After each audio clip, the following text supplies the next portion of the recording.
My name is Judith Shaw, and I am one of the co-producer of this program or this event. I want to say welcome to the Little West Indies. Thank you all for your support and coming out tonight to be entertained by some amazing, talented artists. We are going to spoon in some poetry, sprinkle in some spoken words, stir in some storytelling, dip in some live saxophone and guitar playing, and pour in some dub poetry. In Jamaica, we will call this the mix-up and blend-up event. But in Bowmanville, we're just gonna say it's the blend. So let's get started. First, let me introduce you to our hostesses, because there's two of them. Shakoy, otherwise known as Everyone Needs Some Koi, and also Miss Elaine Robinson. Miss Elaine Robinson is the storyteller from Ghetto Stories. It means getting higher education to teach others. She is an entrepreneur, a change agent, and a community worker. Elaine has received several awards for her outstanding community services. And I have to tell you a little bit about Shakoy because I kind of missed it while I was, Anyway, Shakoy, she is a multi-talented, author, poet, dancer. This girl has it all. So help me to welcome our hostesses, Elaine Robinson and Shakoy. Greetings, lovely people. Wanna say? That means you to clap. And I'll give you a lesson. So when a Caribbean person say greetings, you smile and say hi. Yes. And then when you say hi to me, I say wagwan. Wagwan. And you say whatever you feel like saying. All right. What's going on, Koi? I'm feeling good. How's everyone feeling tonight? Y'all need to sound like we're outside for the first time in 2 years. How you feeling tonight? We took an airplane from Scarborough. So, and I'm from the West End, and I flew over here also, right? So y'all need to give me a bigger round of applause for flying. So, communities travel. So this is called the West Indies. Little West Indies, west of the Indies, Holy for West Indies. So we're just gonna arms out it. And when a person say arms out, that means they're gonna ask some things that you might not like. Yes?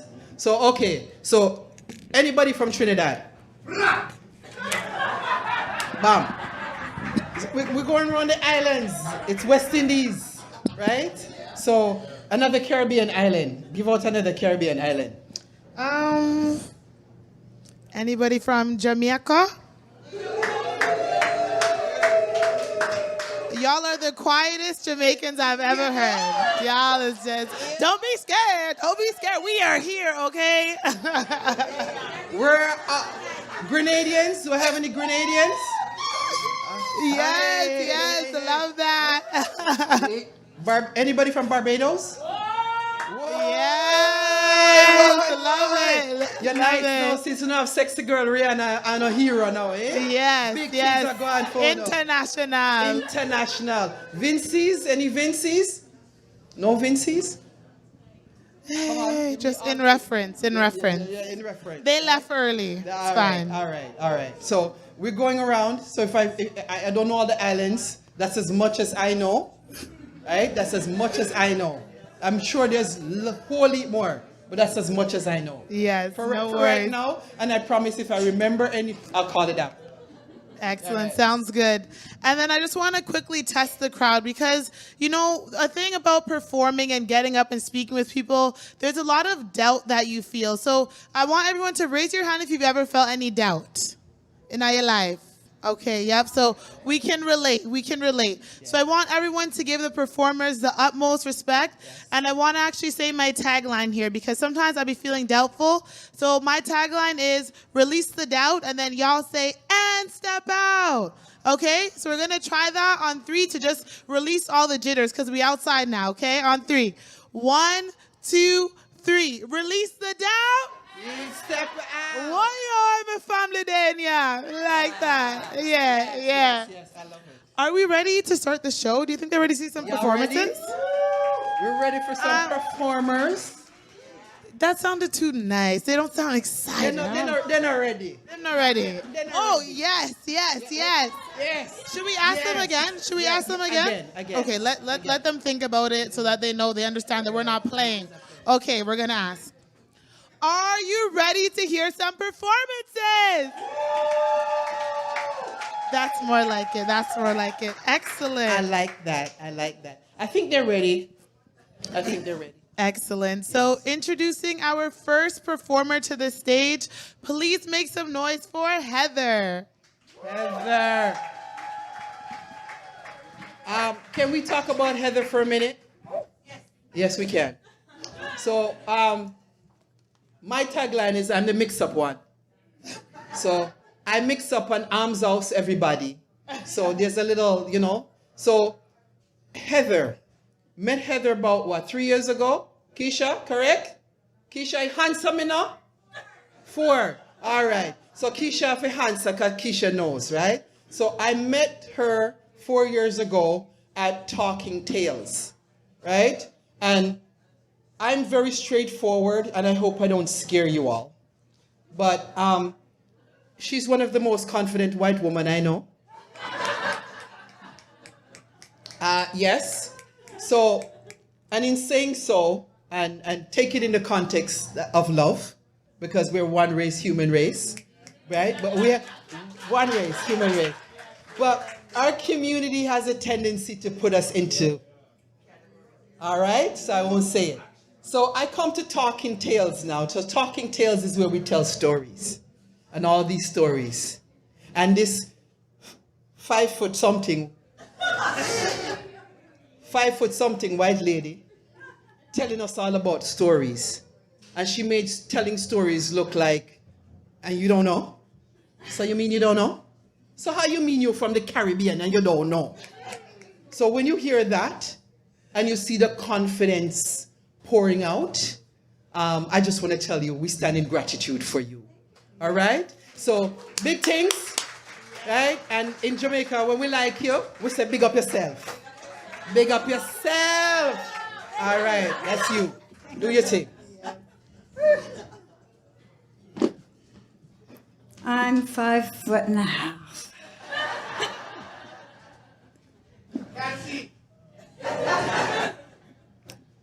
I'm going down to that part of town where the lights are low. I'm going down to that part of town where he don't go, where my body does a dance and my ears are romanced by the lyric of the poets. I'm going down to that part of town where my baby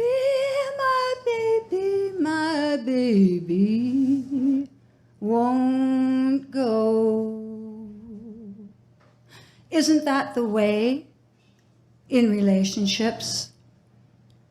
One partner loves poetry, storytelling, spoken word, and slam, hanging with musicians and playing in the jam, and the other wants nothing to do with it. And so you go alone, night and day. Odd couple, they say. But in love, some people fit like a glove, even though there may be a few fingers missing. We have that thing, you know that thing that connects the yang with the yin? It's like thunder and lightning struck. You know that kind of love. That all-consuming, passionate love that pulls you together like a magnet. And soon that person consumes all of your life. And the colors in the sky and in the world look brighter than they'd ever looked before.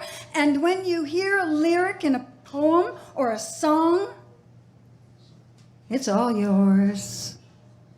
All yours. It's that I don't know where this is going kind of love. The passion, the lust. The love I feel brings tears to my eyes, curiosity, yet clarity to my heart's desires. I am cautious in particular with this thirst I need to fill, yet the felicity, the sensations pacify the unknown to a thrill. And you want that kind of love, that roller coaster, exciting love. You are so connected. The togetherness, the unity, and yet it scares the hell right out of you. You don't know what you're getting into, kind of love. But soon, that person means so much to you that if they aspire to be a poet or an author or a vice president or a president or even a garbage collector, you will be there for them 150%.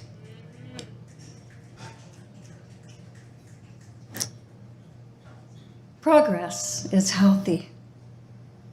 And then you move in together, maybe get married, and you're together 10, 20, 30, 40, 50 years, and then you say, oh my God, we've got to get together with other long-term relationship people and get a banner and march down the streets of Toronto and protest the statistics that say that we are not the norm.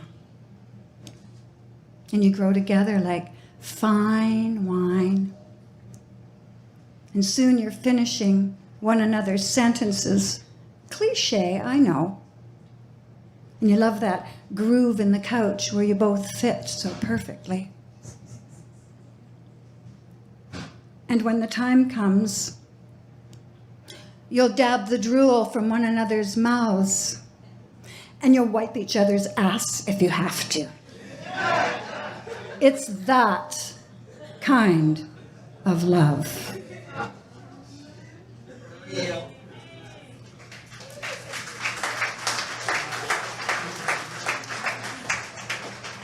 And in my house, it is that kind of love. Let's see if we can get this. Get this back over here and see if we can get this going. Okay.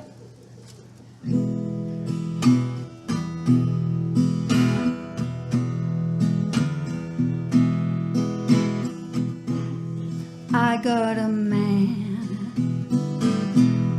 I got a man. I got a man who loves me the best that he can. Yes, he loves me in the evening and back in the morning again.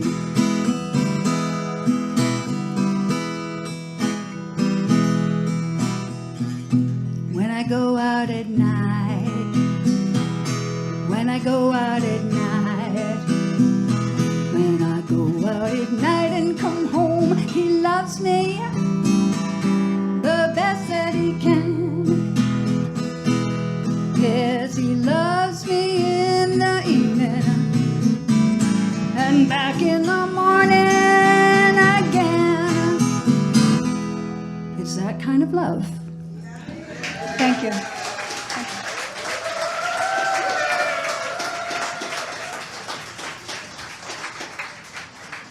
Thank you so much.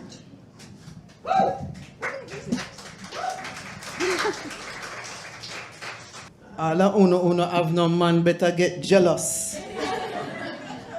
If you don't have nobody that can do all what she said that he does, him have a brother.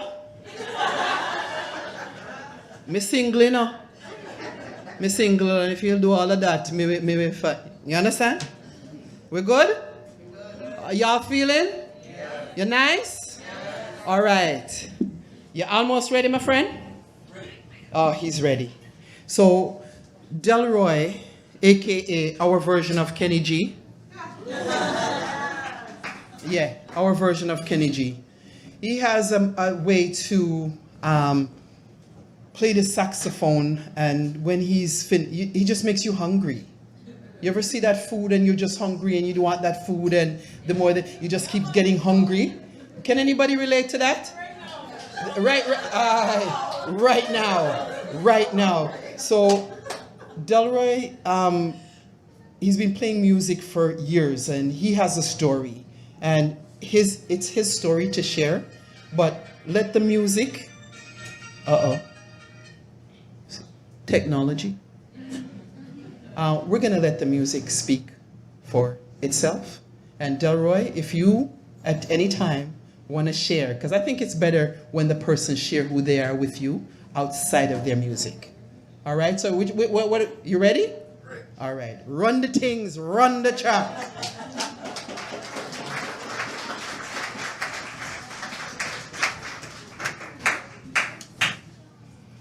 Well, hello, Blend. Let's wave your hands. Wave your hands. Are you happy to be here? I am happy to be here too. That was a wonderful introduction. I mean, geez, now can I top this? I don't know. See, I started out on drums, all kind of drums. My rooms is now filled, and I start to move them out to my daughter's house. Got no more place for drums. So I pick up a saxophone, and I got a few saxophones. And you might ask, why do you have 5 saxophones? Because I'm very impatient, right? And when I can't get the note, I buy a new saxophone. Because it's never my fault, right?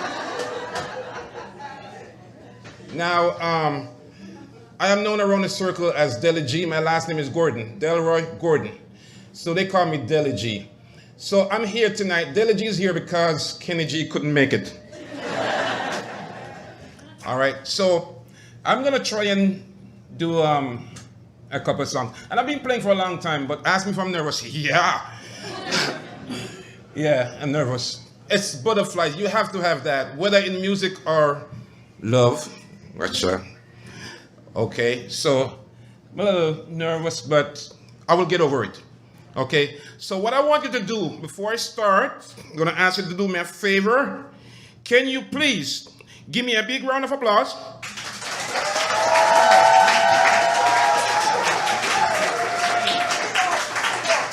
Okay, thank you.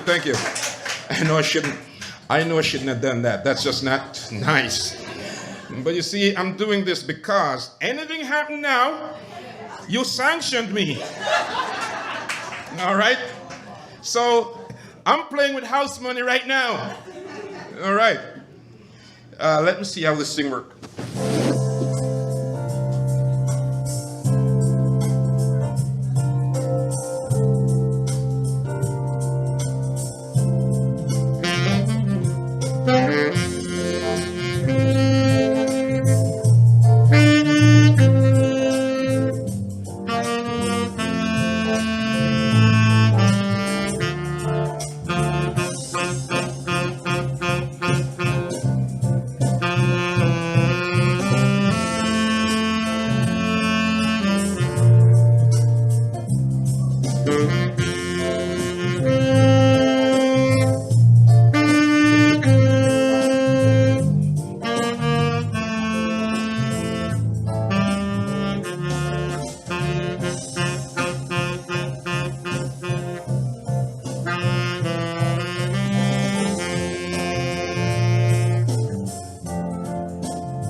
Make some noise again for Delroy.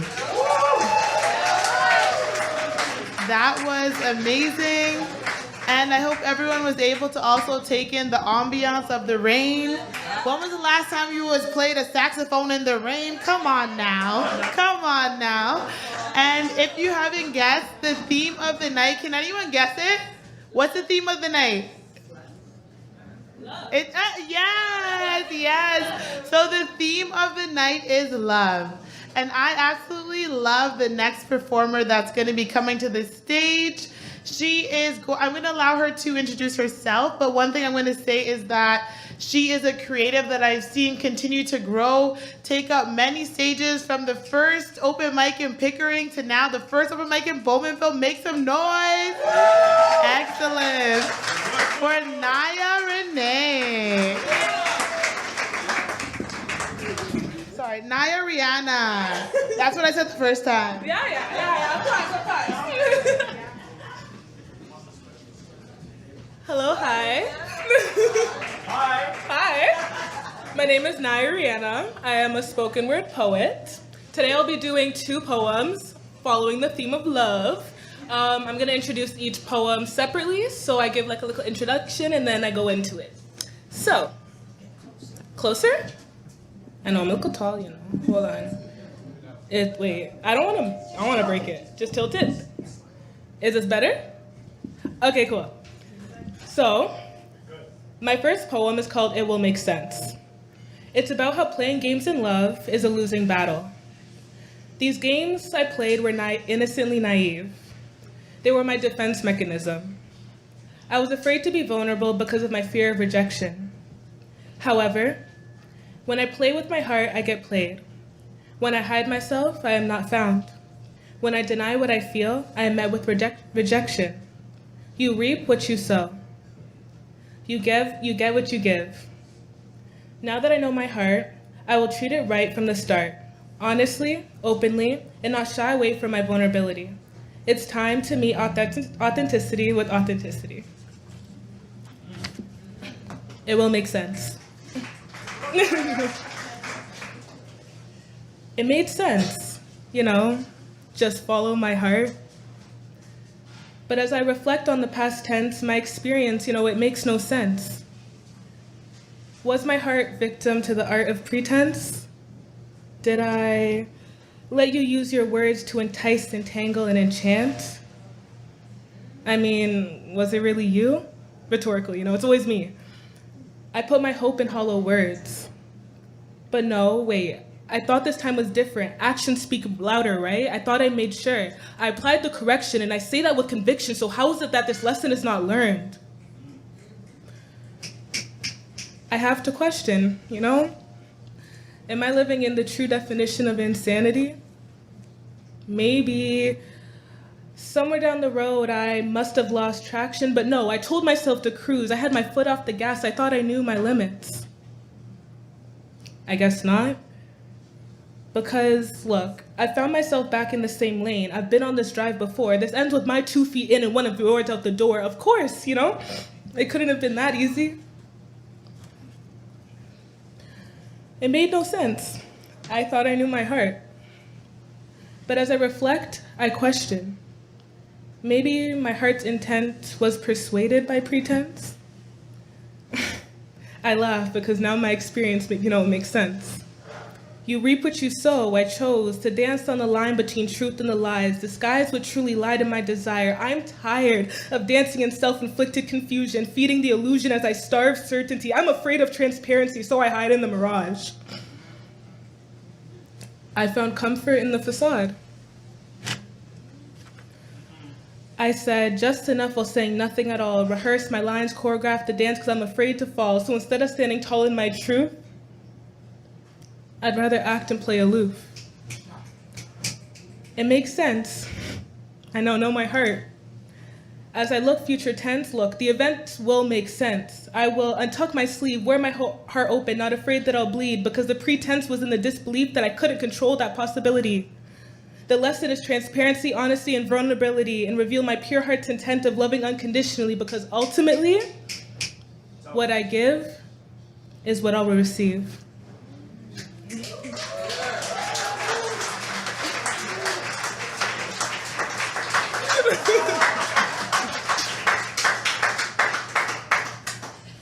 My next poem is called Pain and Pleasure to Passion and Purpose.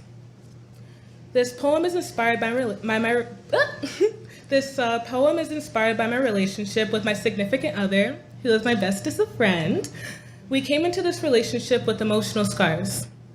Just 2 hurt inner children too securely bound to open up, which resulted in a tale of projected insecurities. Hurt people hurt people. However, our love we felt for each other was no false fallacy. Best friends to lovers, our passion for each other goes deeper than the surface. Our purest heart intent was to simply just love.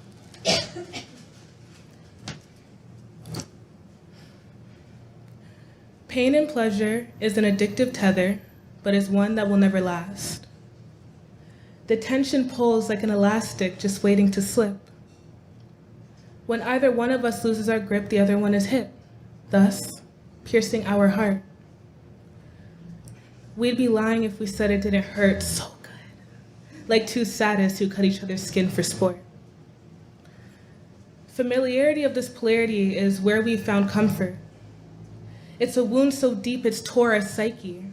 This incision in our vision, the genesis of, it's not you, it's me. Before us, we had already lost trust and confided in where pain resided. Comfort in the yelling, comfort in the screaming and the crying, comfort in the lies, the deception, the hate that's encrypted. Ooh, this tension. Comfort in the makeup, comfort in the empty apologies and promises, comfort in the emotional highs built on the river of our tears when we cry, then brought back down at the sound of truth entangled with lies. I'm sorry. I never meant to hurt you. I'm trying, I swear it won't happen again. I love you. These words penetrate our defenses. Of course, we'll be back for more. Pain has woven itself desperately at our core. The cycle of abuse, that type of elixir that'll leave you loose. Like an alcoholic in their promise of their one last drink, we're at the brink of a losing game. The lust of addiction is afflicting our senses. We've made sense in sin. Just two naive kids, we didn't have a clue what mess we found ourselves in. Surrounded by ruins, covered in bruises, two hurt soul skeletons beneath our souls. Collateral damage, I wonder, is there enough to salvage? Pain and pleasure is an addictive tether, but it's one that will never last. Can we balance the scales of our sins committed in ignorance? On our knees humbly, hands intertwined gracefully. We've handled our blessing irresponsibly. With regret, we repent. Because, oh my, I won't deny, your touch is heaven sent. We want to love again with all that we've learned. And time isn't of the essence because it's simply all in our presence. That's the present. Passion and purpose is the combination that unbinds our curses. Our passionate love that burns as it discerns, purifies the lives of pain concealed as love. As we love, we unlearn and return to remembrance, and that's the purpose. It's a lie that love is complicated. The complication was the behaviors that mirrored our sorrow, and external voices that kept us sedated, thus resulting in us contemplating if we deserved this. A place where we're safe, a place to be, a place to see that another person loves just like me. It was hard to believe all we've ever wanted has been handed to us so simply. Because rejection was once our voice of reason, and that is the most potent act of self-treason. It's true. The brightest lights cast the darkest shadows, but the internal struggle is done. We've won. So as we turn our face toward the sun, we allow our shadows to remind us how far we've come. Pain and pleasure is an addictive tether, but is one that could have never last, because passion and purpose is the combination that unbounded our curses.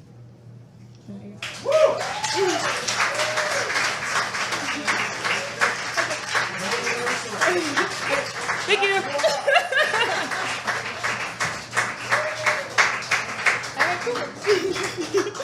Thank you all for listening. Much appreciated.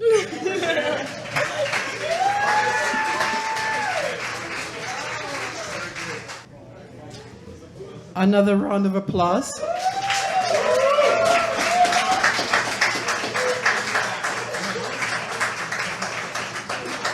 We could probably ask the question, what you know about love?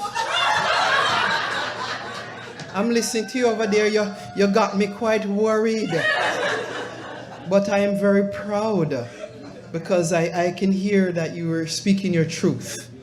And that is the sweetest thing in this world, when you're able to speak your truth, right? And I say that because we live in a world with the television and the confusion with the Instagram, where everything is so instant. So we kind of forget all about what know what we're supposed to know, because we're all about our Instagram and our followers. One sister over there look at me, yo, talk the things, my girl. Talk the things. No, I'm just learning Instagram. My grandchildren are teaching me Instagram. And yeah, it's been interesting. And you know, I just got to Facebook in my, yeah. So we call it Fastbook, because the only thing some of us go on there to do is to fast. Let me see where she's at this week. So she thinks she's all of that, showing her vacation. She not on life. She not on job. Like, how does that work? You know, so it's the world, it's the new world that we're in. And yeah, I tried Snapchat. And my grandson told me, Grandma, why do you have a phone that you can't use? And then my other grandson told me that, Grandma, you're technologically challenged. So when your grandchildren speak to you like that, you put it down. You ask no more questions. He just took it and deleted it. Right then and there, app's gone. I'm good. Yes. So I'm also learning how to use Uber. Yeah. That didn't work too good either. So my daughter, she taught me, and then the next one's, oh my God, Grandma, your head's tough, man. Like I hear my grandma say, your head, what does that really mean? It means it takes a long time for me to understand. All right? And I have my reason behind it. I'm an official senior citizen.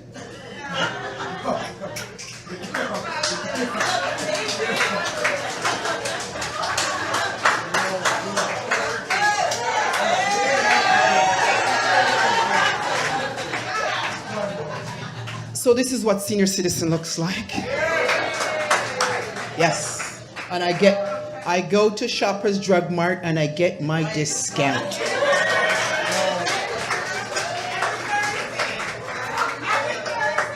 And I waited for that one. And I stand in it. Okay? I stand in it. So how y'all feel? I'm proud. How y'all feeling? All right? So I'm looking at my koi over there and I'm like, we make sure whenever y'all in doubt, you just look and say, I need some koi. Okay? Because she's our girl when you need some of that. Okay? All right? So we know that.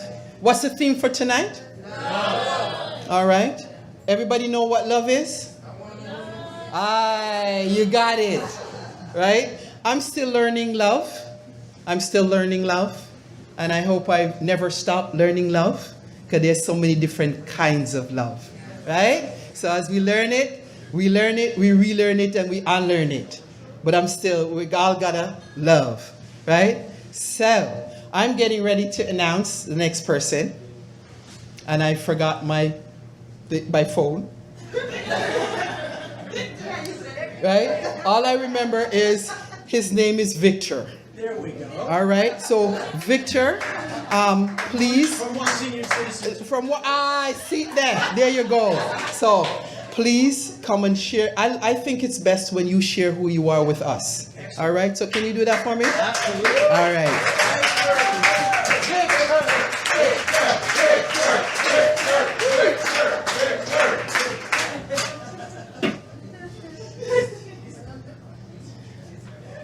I mean, how can I lose with a name like Victor? Huh? Actually, speaking of names, my last name is Fuke. I'm just going to let that sink in for a sec, Fuke. I know. But you know what? It's really interesting because I was a teacher for a long time. So you can imagine, you take the F and you can put a variety of letters there, and I'll let your imagination run with that one. But you know what? Over the years, I really came to appreciate that last name because it was a name that people remembered. Yeah. Anyways, just a quick shout out to Judith. Thank you so much for the invite to be part of this. Isn't this wonderful to come out to Little West Indies by day and cultural venue by evening, and in person. Wow, wonderful. I'm going to be reading from my book of poems that came out last year, Whose Canopy I Wander. And I didn't realize that the theme was love. And so I have some serious poems, but you know what? I think I can tie love into it, The poems, I'm going to take you on a little journey. And it's a journey that's going to travel from darkness to a kind of a light, from despair and cynicism to a kind of hope. Okay? And I think hope is, it's a kind of love, isn't it? Right? So my first piece is actually a story that my mother told over the course of many years, and it's her story, but it's also a reminder that what's happening in Ukraine right now, because my mother was Ukrainian, as was my dad. You know, it's not the first time that the Russians have tried to eliminate the idea of Ukraine. They have tried to destroy the Ukrainian culture. My mom lived through the period of what's called Holodomor. It was an artificial famine that was inflicted by the Soviet government, in which they're not quite sure how many millions of people died, anywhere from 5 to 7 million. And this is her story, how an 8-year-old lived through that. And it's titled Honolulu and Holodomor. South of Kyiv in Ushamir, Ukraine in 1933, my 8-year-old mother dreamed of becoming a pilot and flying to Honolulu. Honolulu, a word she discovered in a book like a half-buried starfish in the sand. Honolulu, an exotic sound she turned over and over in her dry mouth like a chunk of pineapple whose imagined sweetness she couldn't resist. Honolulu, a name that kept springing from her lips, consonants paired with vowels dancing in the air, even as she plodded across empty fields. In the August heat, she stood shivering in the darkness of the barn, emptied by the Russian forces for the greater good, except for those who spoke of good in Ukrainian. Honolulu. Her bloated stomach protested such foolishness and gnawed its complaints, but still my mother feasted on this manna for the rest of her life. Honolulu. And she actually got to Honolulu. Isn't that nice? I'm going to do a song now.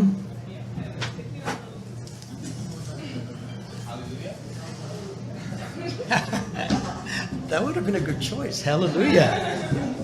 Hallelujah. He's doing a song.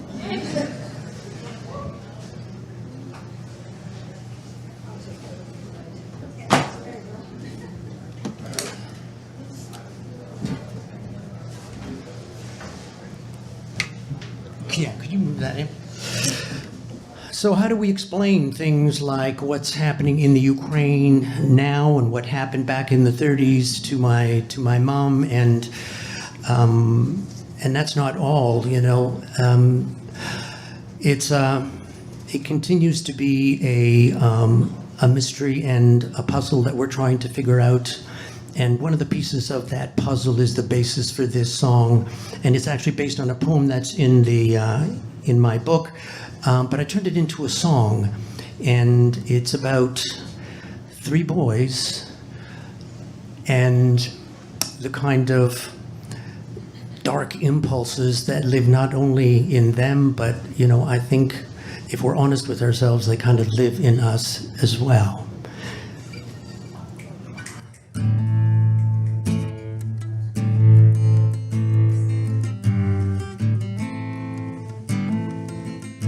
It's a Tuesday in August, the sun beats above. 3 boys in the shallows are looking for rocks. The bigger, the better to hoist in the air. It's always a test in which they compare who's strongest, who's the weakest, who'll follow and who will lead. In the shallows, there are shadows where something is hiding. It's a dark and it's biding its time. Their bodies are glistening, their muscles are taut. They laugh like the young who have never been caught by life and its cruelties, ugly, unfair. It's all in the future now, all that they care is who's strongest, who's the weakest, who'll follow and who will lead. In the shallows, there are shadows where something is hiding. It's a duck and it's biding its time. Then something snaps inside the head, and out comes a scream, something torn from the dead, and the rocks come crashing down, and the boys stand dumbfounded. In the shallows, there are shadows where something is hiding. It's a duck and it's biding its time. Where something is hiding, it's a duck and it's biding its time.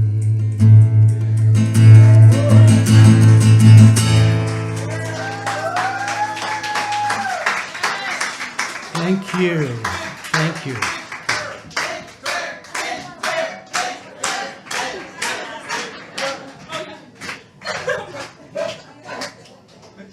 Keep that up and I won't leave, I'll just keep that. Just kidding.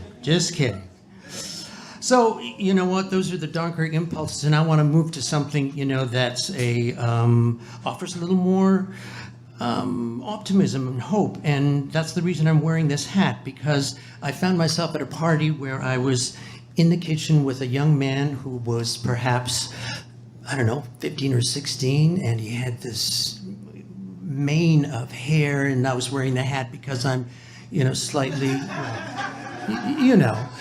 And so there we were in the kitchen, just the two of us, 6 feet apart, looking at each other, going,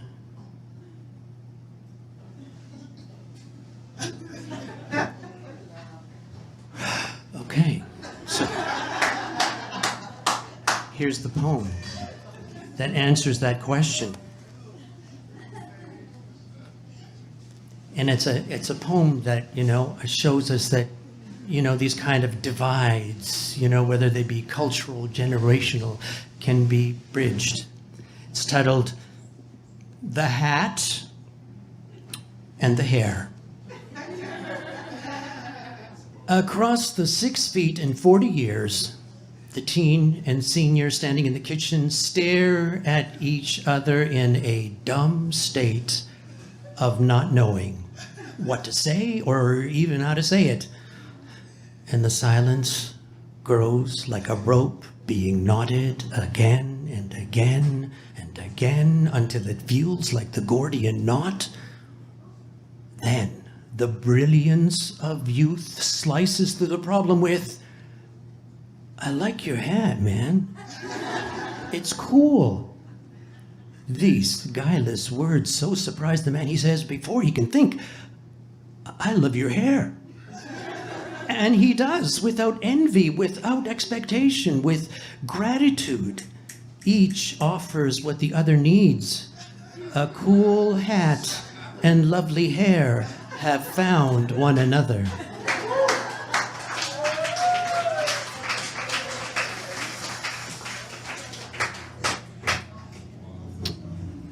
And on another note of optimism, when I was young, I was crazy about basketball. And then I was fortunate enough, when I ended up becoming a teacher, to coach basketball for 37 years. So, basketball has been in my blood for the longest of time. And for those of you, how many people are ballers here? How many people play basketball, watch basketball? Oh, what? Oh, come on. Oh, okay, it's okay. There are other sports. But if you're if you're a basketball player and you're a shooter, you always live with this idea that the shot's going to go in. You have to believe that, right? You have to live with that possibility. And this poem's titled Basketball's Possibilities. All things are possible, the basketball says as it hits the floor and returns to your hand in an act of perfect loyalty. I will not betray you, it reassures you, as your hands, like two nervous wings, hold it ready to send into flight with the release you have practiced over 10,000 hours as your part of the bargain with the ball. Only then will it sail past the grasping hands, seeking to impede its journey through all the doubts and threats being thrown at it from the stands. Even the dark cannot divert this arc from finally arriving at this moment when the ball passes through the perfect circle into the net that proclaims, possible. It's always possible.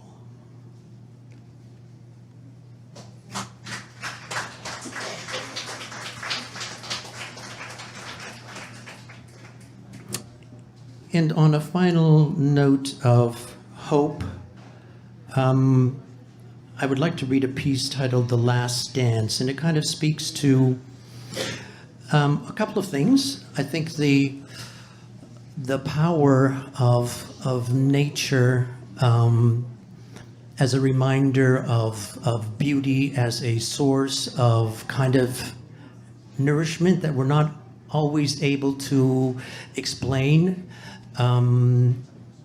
It works on some kind of a spiritual level, and you know, there's a mystery to nature, and those of us, and who of us haven't sat in front of a fireplace, or even better still, you know, out in Algonquin Park in front of a fire that you have made, and your eyes are just glued to that fire. This is titled The Last Dance. We place the last log into a fire whose light beats back the dark.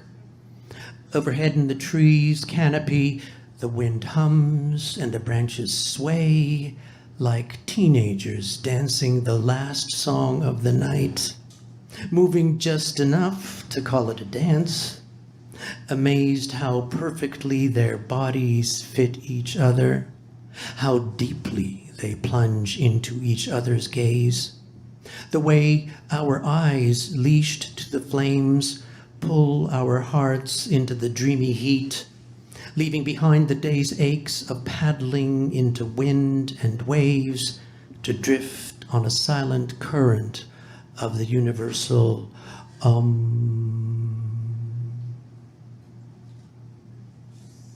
Last Dance.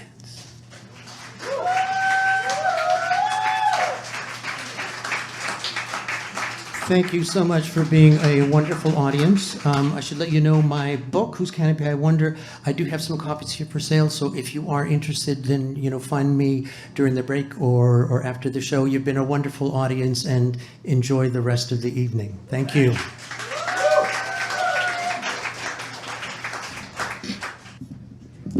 Excellent. Let me fight this mic in front of y'all. I ain't even gonna play. I'm gonna win. I won. Excellent. Okay. Make some noise again for Victor. That was absolutely amazing. And he did mention his book. I had to ask the price to let everyone know that his book is only $18. How much is his book? $18. Exactly. So you already know. That's all? Exactly. Y'all don't seem surprised. How much is his book? $18. That's right. Only $18. So make sure to go check him out. That was absolutely amazing. I love that he was able to talk about the shadows, because a lot of the times we're brought together because of the light, but what about the opposite side? So I really loved that you performed that piece. And then the hat and the hair was absolutely phenomenal. And it's a reminder to just speak to different people. Blend. That's the name of the show. Yes, exactly. We're all about blending here. So thank you so much for that. And then I wanted to shout out everyone in the audience. Make some noise for yourselves. Yes. For coming here, using the Eventbrite, and actually being present. You're an amazing audience. So now we're looking to go into an intermission, okay? I have about 10 minutes. And at that time, we're looking to move some of the tables so that people have more standing room at the back. Do not be alarmed, but please hold on to your chair. It's a little scarce. We're gonna make the best of it. We're family here, we're blending, okay? And then at the intermission, you can also grab your food. I encourage everyone to meet someone new. I'm gonna challenge you to do that. I might ask you after. And then, so grab your food. The bathrooms are at the back. Please do not clog up the bathroom. Please do not do that. And for anyone who signed up for the open mic, we do know your names, but we would like you to come and let us know that you are here. So please stay tuned. We have amazing performances right after intermission. So how long is intermission? 10 minutes. And how much is Victor's book? $18. $18 or only $18? How much is Victor's book? Only $18. Excellent. Thank you so much. And we're now going to go into intermission. Make some noise for yourselves.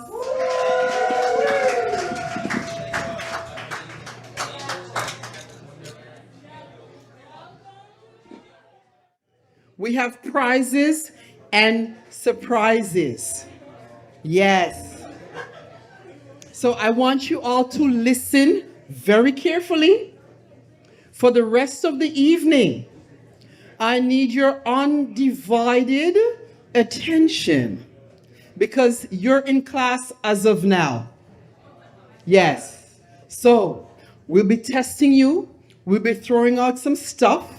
I just want to see how attentive you guys are. Okay, so welcome me back to Bowmanville. Welcome me back. Come on, welcome me back. See, I need you all to understand something. Energy is currency. Yes, and the right energy gives you the right currency. So tonight, it's a Friday night, yes? Y'all left your house for a reason? Yes? You left your house to enjoy yourselves? Are we doing that? Make some noise! Boy. That's what I'm talking about, right? So right about now, I need my girl, my baby girl, who I've watched grow up over the years, so she's very special to me. So just to be in her space tonight is my currency, right? So my koi, I need some koi. I need some koi. Okay, thank you. I need this. Yeah. Thank you. Big up the beautiful Elaine one more time. Excellent. And it's true, when I was just dancing and really nervous to be on stage, Elaine was always there to encourage me. So it's really big to have community and continue to blend. You know what I say? Yes. Yes. You already know. And so now we're going to get into our open mic segment.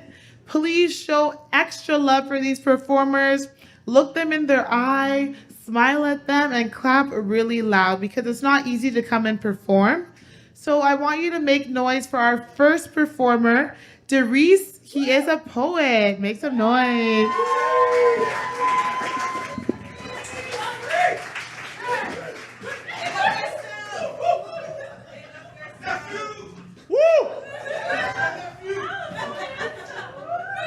Testing. Okay, that's good.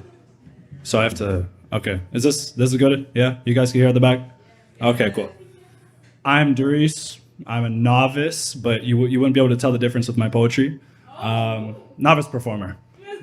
Yeah, so I have a couple pieces. They're kind of short. The first one's called Jackass, and I'll just let you interpret it how you want, but it's to do with love, relationships, and the next one, I'll get into that when I'm there. First things first.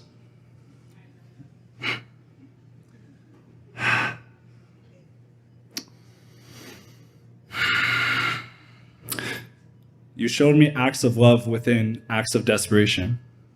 I did all I knew to until further realization. Our process differs, but we still find sense. The love in our air, it's cleansing like incense. I couldn't believe or trust in the glimmer, but that was prior rooted. That was prior your light because I was dimmer. In despair that was there long before the conception of remembering. I don't like to forget. In love with you, I feel like I'm indebted. Repayment plan, together or alone, I borrowed these loving acts as a loan with the hope that you would continue to accumulate interest. What an ignorant notion. But you've seen me in motion. The animation that inspires and leaves purpose, you, to be desired. The core that makes the coal, the carbonated building block, it's as simple as birds of a feather, we flock. I always want to do better. You never had to work for what I bring out, I just had to work through my own self-hate and doubt. To turn back time is a pipe dream that means nil. I just wish in your need I had been more still, for like a donkey in the desert, I took you for a ride. Now all I can do is muster a new tide. I never meant to hide. Behind all the smoke and mirrors was this animation you see, this life force. I can't force a life with you and me. I can only move forward. I can only move towards hope and dream that someday you'll never question if I'm on your team.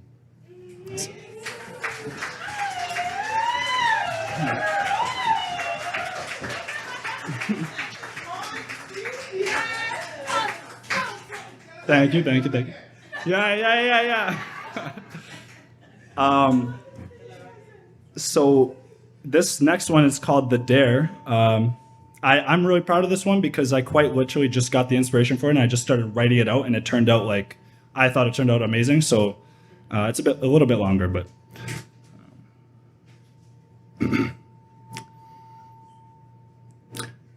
Her words antagonize me like a vector. Is this but a cycle of releasing her nectar? Entrapment? I'm swayed. She says there can be no other way. It's a classic. We can't map it. We're paying to play and we pick it back up like it was in the same day, and I don't know if I'm doing this right. She's uncertain, like what you'll see when you peel back the curtain to the show, and I tell myself it'll all work itself out, at least for now. That'll do to quell any doubt, but there was none at the start. I'm just following my heart. Resolution to the highest degree, our intentions are the foundational creed because this is not greed. Instead, it's an invitation to redefine parameters of relations and oust the past through emancipation. We're here to rise up. And we've done this before. It's really not a chore. It's a smidgen of how deep goes our lore. We've taken time to explore each other's bodies, but that's on all dimensional planes. We're not no lames. 3 dogs or 1, we're taking the dare, and how we fare, it's up in the air. It's up for interpretation. We strive to reconstruct nations. Taking the time for her, I have plenty. Thinking of comparisons, and I just can't name any. It's just too good. Is this how it should? Should I realize? Realizing her pitch is the catalyst for demise of the weakest links in my chain when she's screaming my name with her eyes and embodied language. Not a word is spoken, but the truth is felt. Like a deck of cards between us, this love will be dealt. Daring is caring without the coddle of comfort. We dare to care despite the resistance. In addition to each other providing assistance, I exhibit the passion for her being the purpose to my existence.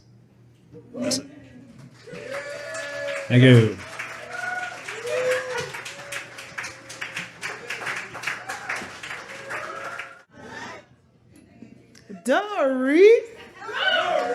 Dorit! Dorit!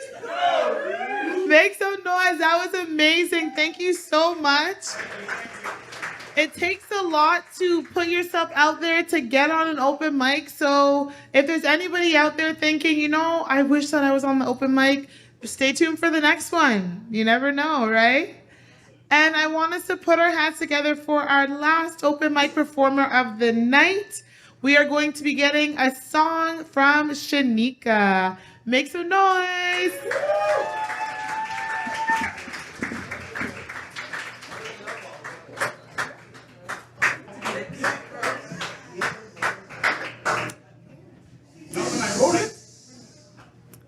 Hi everyone. I'm Shanika London, and I'm gonna be singing a song that I wrote about maybe 3 years ago. I was going through a lot of stuff, and I really didn't know how to deal with it. So I went back to my first love, and my first love is singing. It's taking a lot out of me to be here because I'm like extremely nervous because I usually sing in the shower.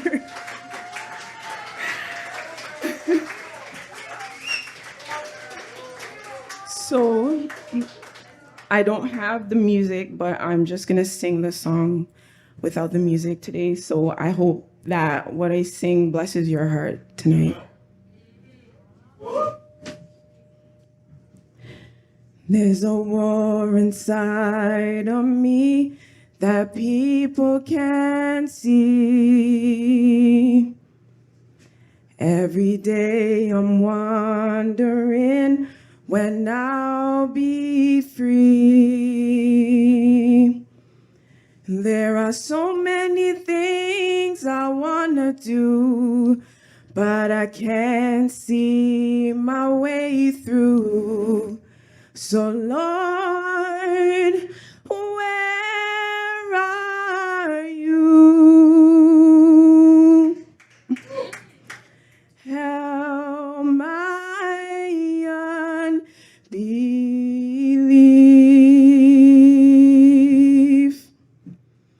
Help my unbelief. Help my unbelief. Lord, I choose to worship you. I have to believe that you are working in me, and that things are happening beyond what I can see. 'Cause once I believe in you, then I can believe in me. So my soul cries, Lord, draw to me. Help my unbelief.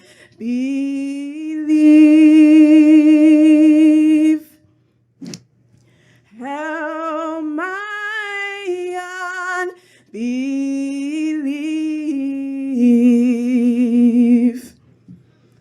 Help my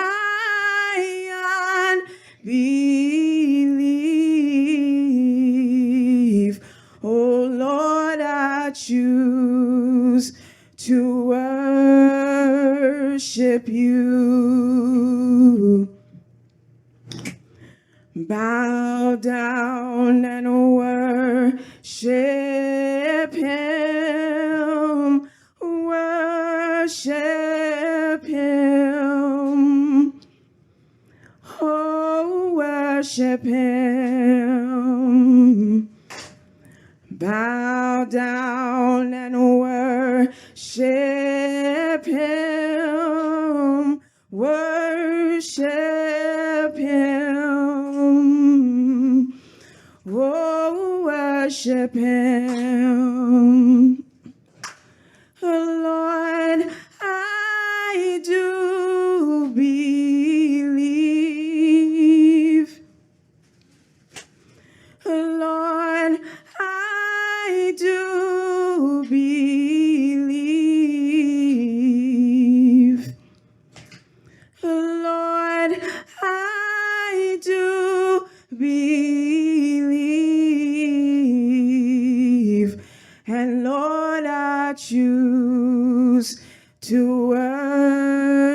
worship you.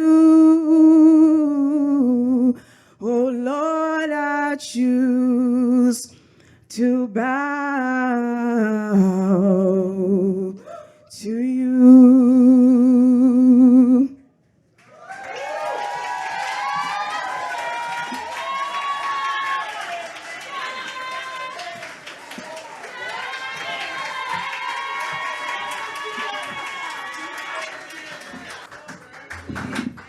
Hallelujah. We feel it. Yes. Yes. Nothing like a nice blessing, a nice hymn on a Friday night. Thank you so much. It makes a noise again. She was nervous, y'all. And she just came here and did that a cappella. It's getting hot in here. Thank you. And then we actually do have a new open mic entry, a nice little surprise here. So please make some noise for our final open mic performance by O'Neill, who will be sharing some poetry.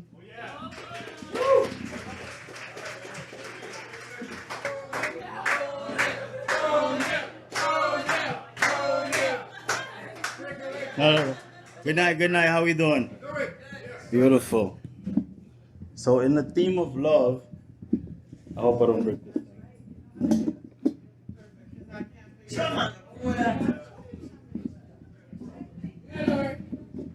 Give me a second.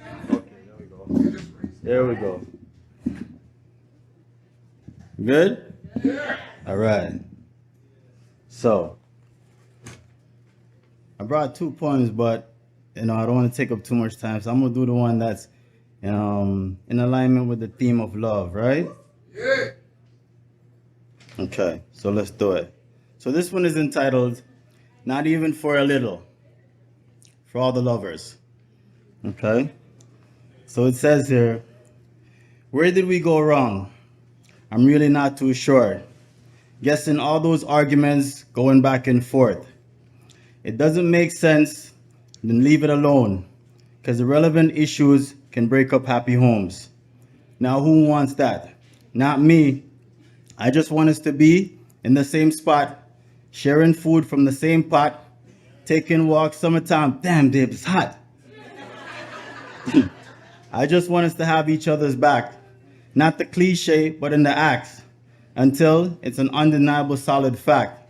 Through the thick and the thin, through no more struggling, but living life as a queen and a king. Knowing that nothing is for certain, it's like gambling. Yes, relationship is a gamble that we all aim to win, but you can still lose without breaking the rules.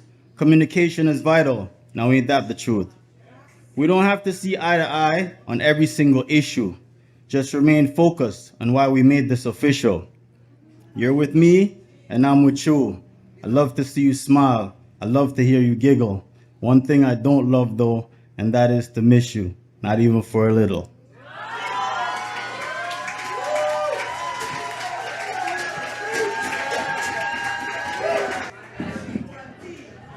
Wow.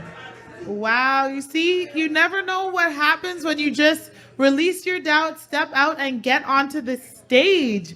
So let's give it up one more time for all our open mic performers. Incredible. Definitely looking forward to hearing longer sets the next time. But because we are actually on schedule, yes, we are, it is my pleasure to continue on with the show. And it is my utmost joy to introduce our next performer. I'm going to read her bio because we on some official things, you know what I said? Yes. Judith Shaw is a creative soul whose passion is to embrace creativity however it arrives. She finds solace in reading and writing poems. She also enjoys sharing and performing her art with others. And then I added some more because it's a little modest for what she really do. Because she's also the co-producer of this show, okay? So here's my edit. I said, bad gal poet, designer, writer, model. Wait till you see her, model. Yeah. And speaker. Thank you. And art gal. Thank you very much. course, the CEO of Black Cocoa Brown, okay? Make some noise for Judith Shaw.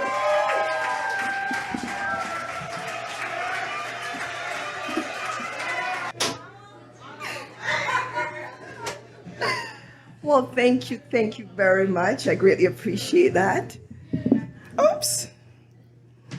Well, my poem is about love, of course. And if I to have a list, it will go on forever and ever. And honestly, you guys would not leave here. So I had a short list of what my poem, what I love, what brings me love, what makes me feel love, what fills my heart. Unfortunately, when I wrote this poem, though, I left out one thing that I have to tell you what brings me love. It's not included in my poem, but I'm going to tell you. It is my grandmother's wawa, brown stew chicken, and rice and peas, and coleslaw. You know the brown chicken when them fry it first? And then them simmer it down with all kind of spice. And that the kind of chicken them may talk. Oh, that's the kind of chicken I'm speaking about. Okay? So I didn't get to include it, but I just wanted to tell you when I eat that, it fills me. You know, so here goes my poem.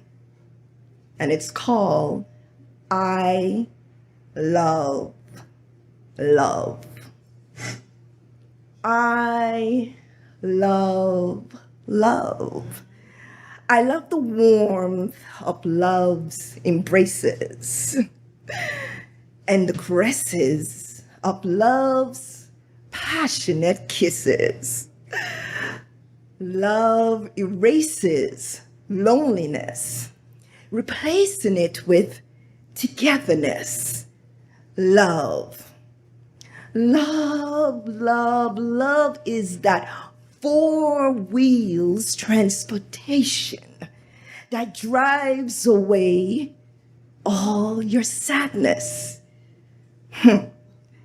Love.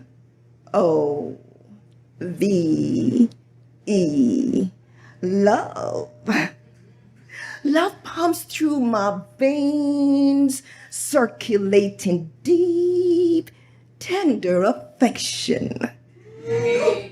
Releases compassion and appreciation. This I know is love.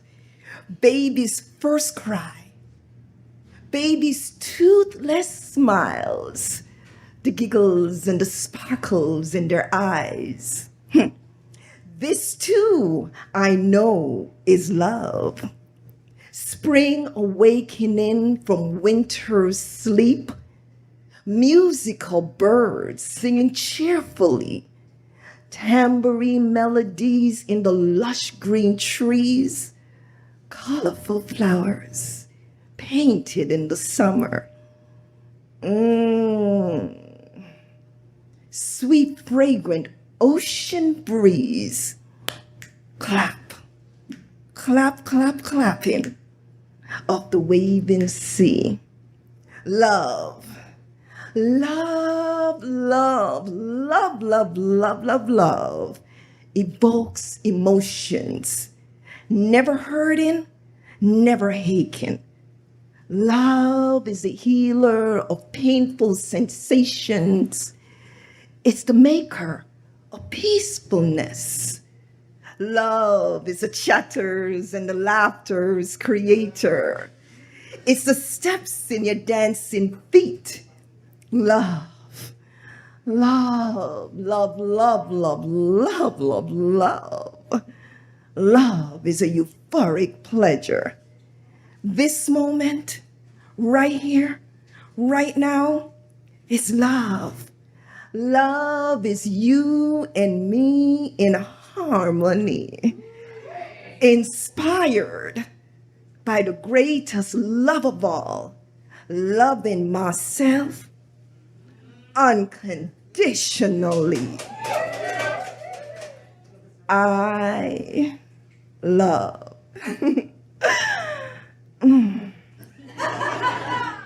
I love love.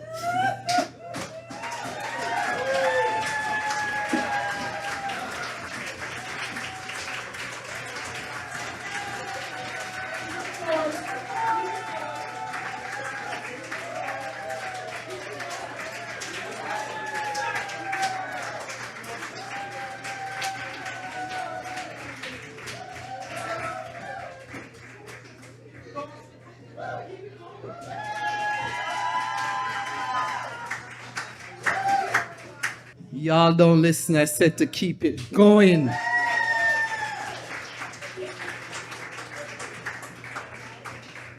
Keeping with the theme of tonight, love.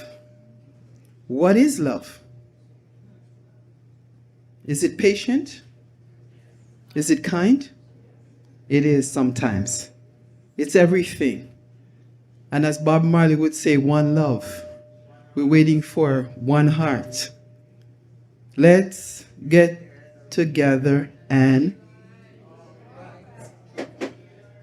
love.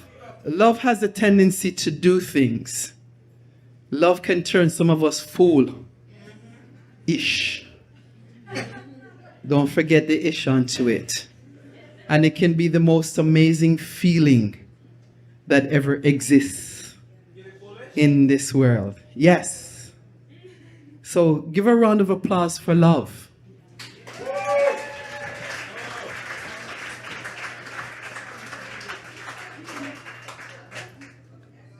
The next performer knows who he is. I want him to come on up here. We had a conversation, and I find that in love, we do things differently.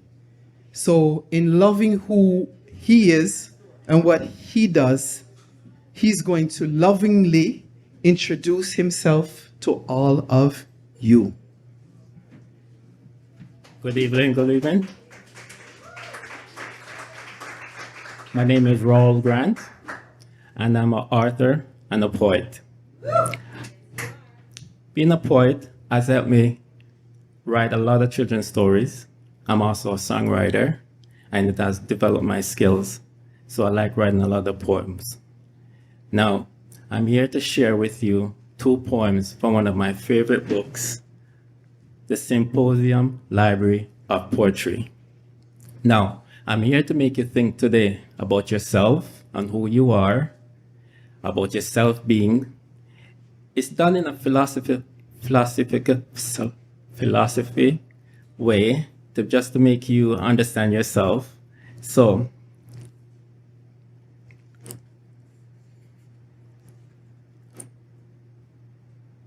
it's from a section of the book called The Tenant's Light. And the poem is called A Light of Darkness.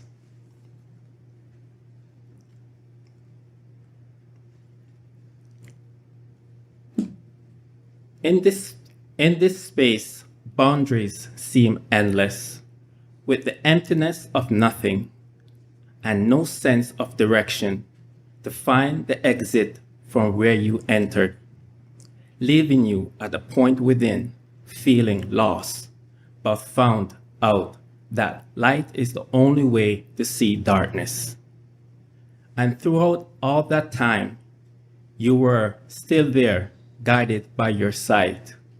For today, I have closed my eyes to see what a blind man already knows, the light of my soul. Now, go ahead. Now, most people would think that a blind man cannot see colors. He cannot perceive colors like, everyone here who can perceive colors like black, green, red. But if you ask the blind man, if you turn off the light, he knows when you turn off the light off and on. So that shows you that it's the energy and the light within us. Now, my next poem I will read is called Deliberating.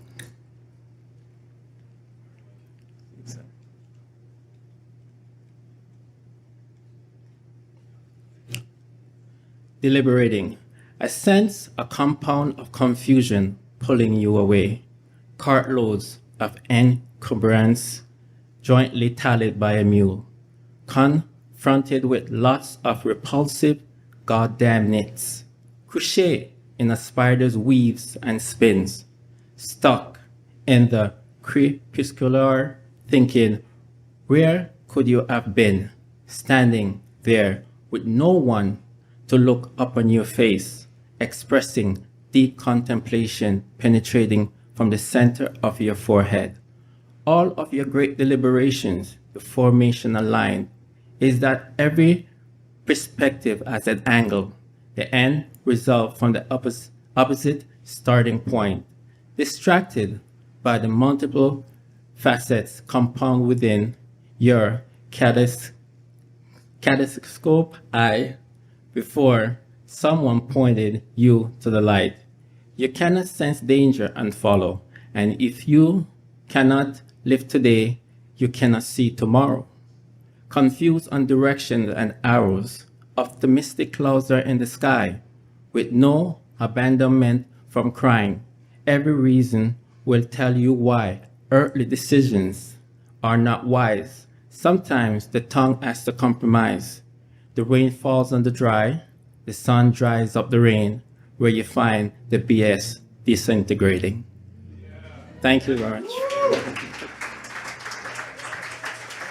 Uno clap some more for the young man.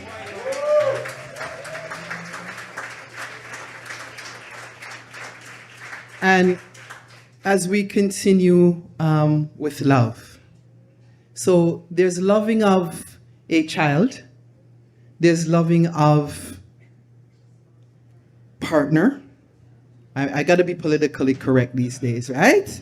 So, you know, we say there's you love your man and you love your woman, right? So, yeah. So love has introduced us to things, and it allows us to see things differently, right? I'm a community worker. It's been 40 years now, and I've studied and understand community, and I understand love in a community.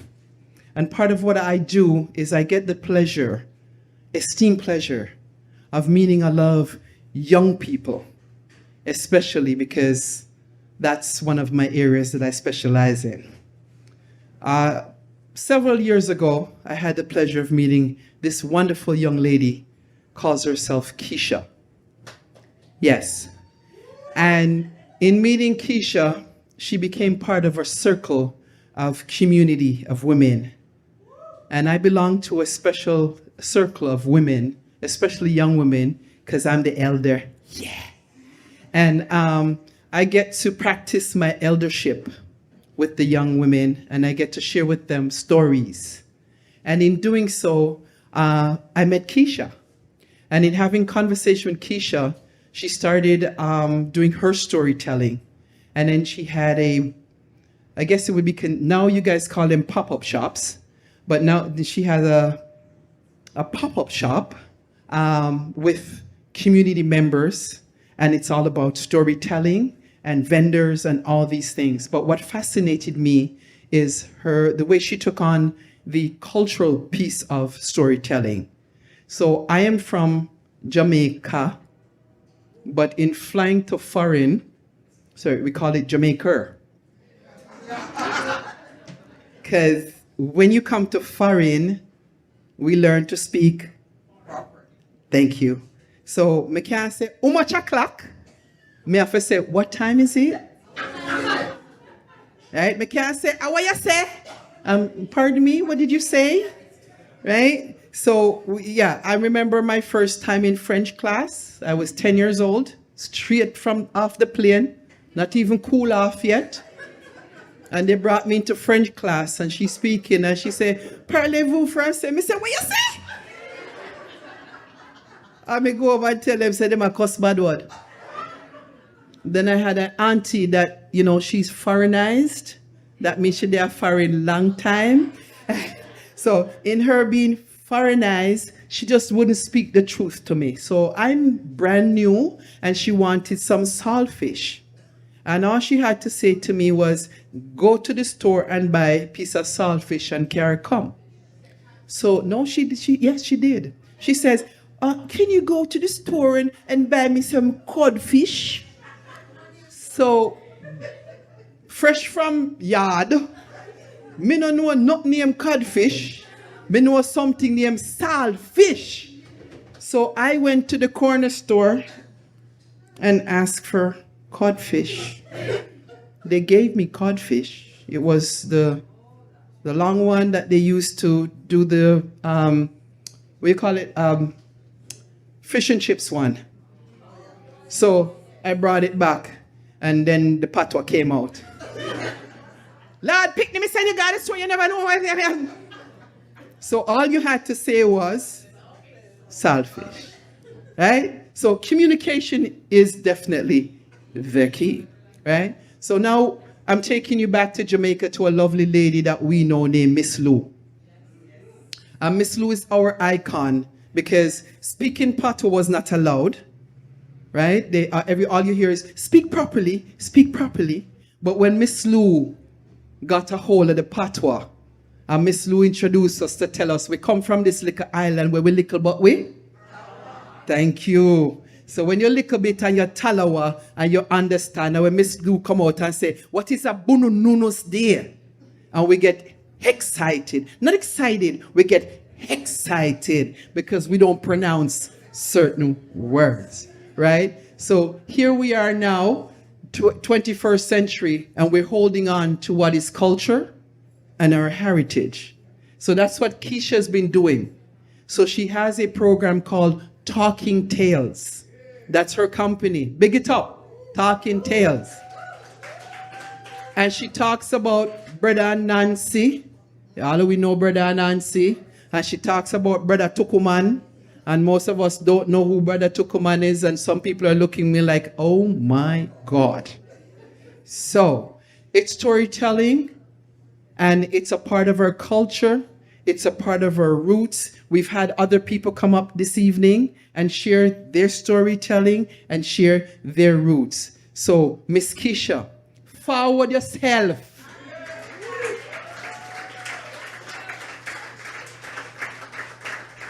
We don't know what story she's going to tell us.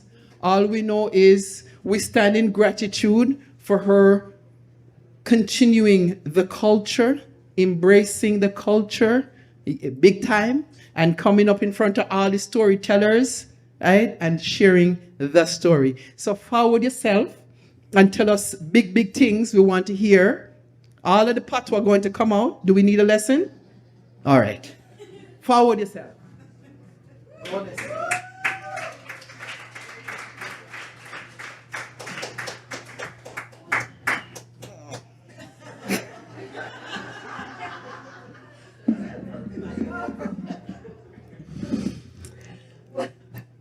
Well, good evening, everybody.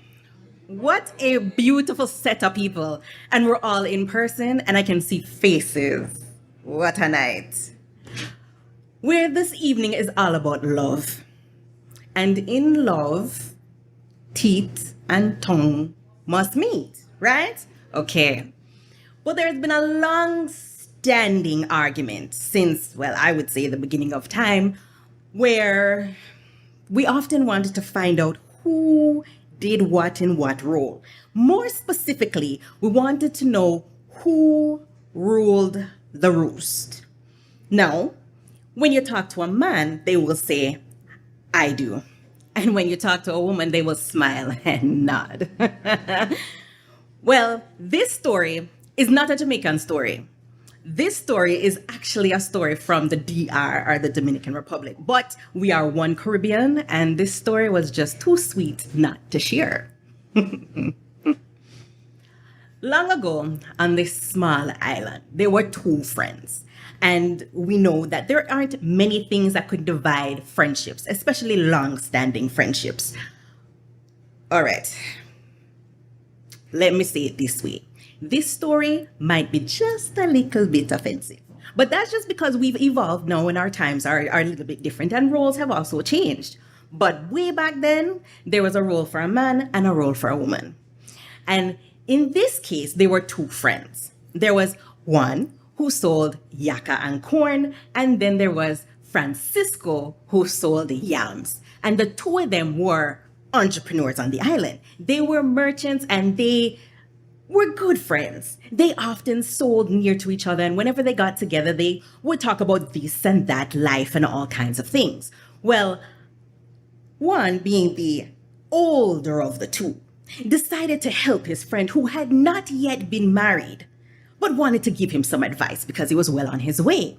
And so he said to his friend, you know, there is something that we've long argued about for a long time. I'm talking about way back when Christopher Columbus discovered this island. Let's not get into that. That's a story for another day. But in the meantime, Francisco said, no, sir. What are you trying to tell me? Because I am young and I know many things. Well, Juan said, you don't know this, but I'm going to help you. You are not yet married and I am. So let me tell you that when it comes to who rules the roost, it's going to be a woman. Francisco said, no, sir, you are 1,000 times wrong. That is not the case. What happens is the man rules the roost and the woman just cackles. Whoa. One said, sir, that's not the way to go. And the two of them argued back and forth. And of course, friendships last a very long time. But when it comes to a woman, friendships get a little weary. And so the two argued back and forth and back and forth. And this argument couldn't come to a conclusion. It got so bad that they would do their business in silence. They wouldn't speak to each other. They would wait until all of the customers left, and then they would start the argument again because Francisco believed he was right, and so did Juan. Well, you're supposed to respect your elders, and so he tried his best to do so. Yet, they both had their own position. One looked at the situation and said, you know, this isn't good. I'm hurting myself and hurting my friend. But I do have a solution. So he said, Francisco, let we bet. Let me take 12 of my horses and you take 12 of your cows. And what we will do is go to each of the houses in the community and find out who rules the roof. If it is a woman, we give a cow. If it is a man, we give a horse. This is the way we'll solve our problem. Francisco thought about this. 12 of my cows, 12 of your horses. I believe I'm right, so I'm going to go home with all of my cows. Yes, let's do it tomorrow morning. So the next day, there were 12 horses and 12 cows, and the two set out to find out who really ruled the roost in their community. Before they got to the first house, they already knew the answer. You see, when they were walking down the street, they were not even quite in the yard yet, and they could hear the woman telling her husband that he was such a fool for leaving the gate open and letting the pig out. And so Francisco knocked on the door and gave the cow. They went down the street to the next house, and when they got to that house, they could hear the woman say, you fool, you forgot the bread. Go and get the bread. No arguing. She got a cow too. And they went down further and further and further. And the further they went, one smile grew bigger and bigger, and Francisco's frown got longer and longer, and he was running out of cows. They finally got to the last house in the community. Now, the owner of this house was the judge. This is the man who made all of the rules and helped to keep everyone in line and fair, right? Criminals at bay and everyone else happy and living together. So this must be the place. They went to the door and they gave greetings to the judge who opened, and his wife wasn't home. And so he said, gentlemen, what's going on here today? And they said, well, Judge, we are on a mission to find out who rules the roost. And so far, we have found that the women rule. And, well, we're looking for a man who rules the roost, and we haven't found one yet. Well, you've come to the right place. Excited, one said, well, I have got to find out. This is a question we've been asking, and since you know what we're here for, I'm going to ask you, sir, who rules in your house? The judge thought about it. And he smiled and he said, well, that's easy. I rule my roost. The way that it works is that you have to let the woman know the very first hour of your marriage, who is the ruler? And so that's what he did. I mentioned his wife wasn't home, right? Okay. And so one was excited because even though he was going to lose a horse, there's a man who rules the roost. They were excited. And the judge went on to dictate what he does in his house, and they were even more excited. They said, "Sir, come and choose the horse of your liking." And the judge came outside and he said, "For real?" They said, "Yes." And so he came out and he looked at the black one. "Ooh, this one looks like he could run a good race. But this brown one, very pretty. And this spotted one, he looked at all the horses and he said, "I really can't decide. But there is one person who is really good at picking horses. Really good. But she's not here. But if we could wait till my wife comes home, then, right? I really want to make her happy. Yeah?" One looked at Francisco and said, "Geez, for real? Francisco, give him the cow." And so the judge too got a cow. But we found out a few things in this experiment. We found out that not only in the DR, but around the entire world, if you ever want to know who is really in charge, always look to the woman.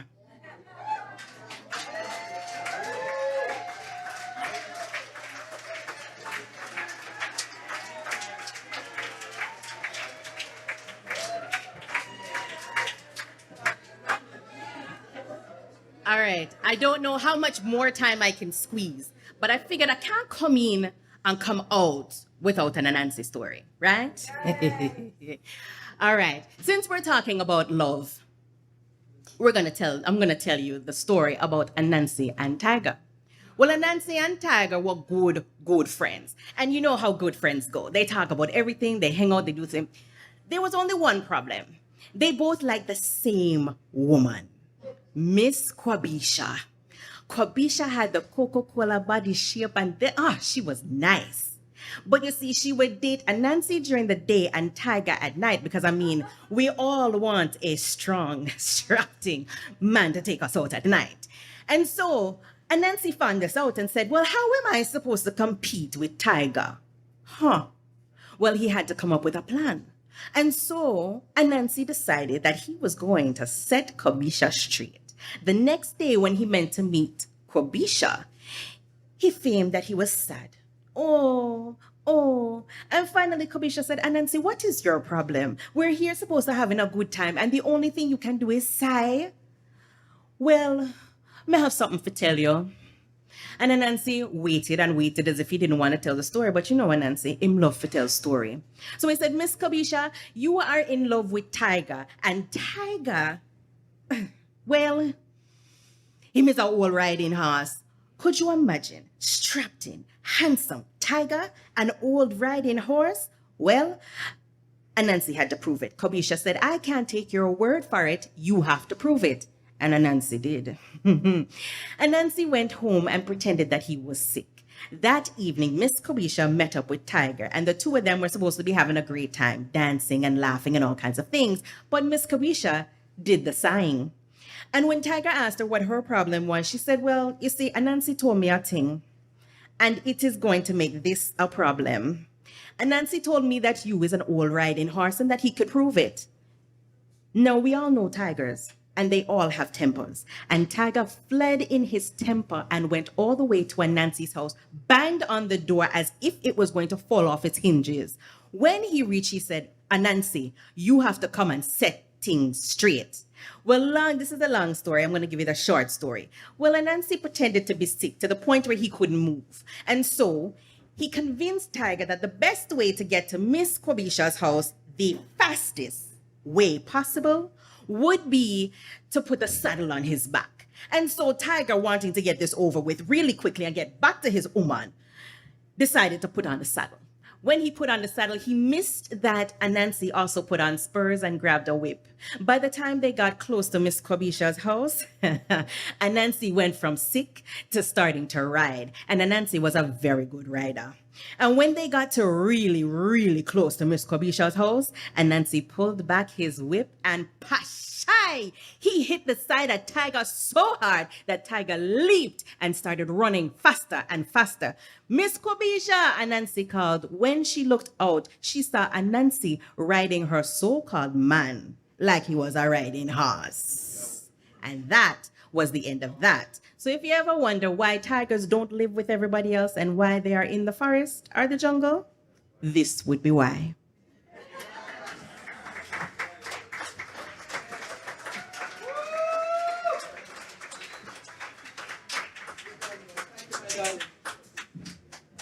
So I want to hear all the story them. So during intermission, and when I came back, I said, what did I tell you guys you were in? And when you're in class, what are you supposed to do? You're supposed to learn sinting. Translation, you're supposed to learn something. So I came up earlier and I used the word. I said, uno. So can somebody tell me?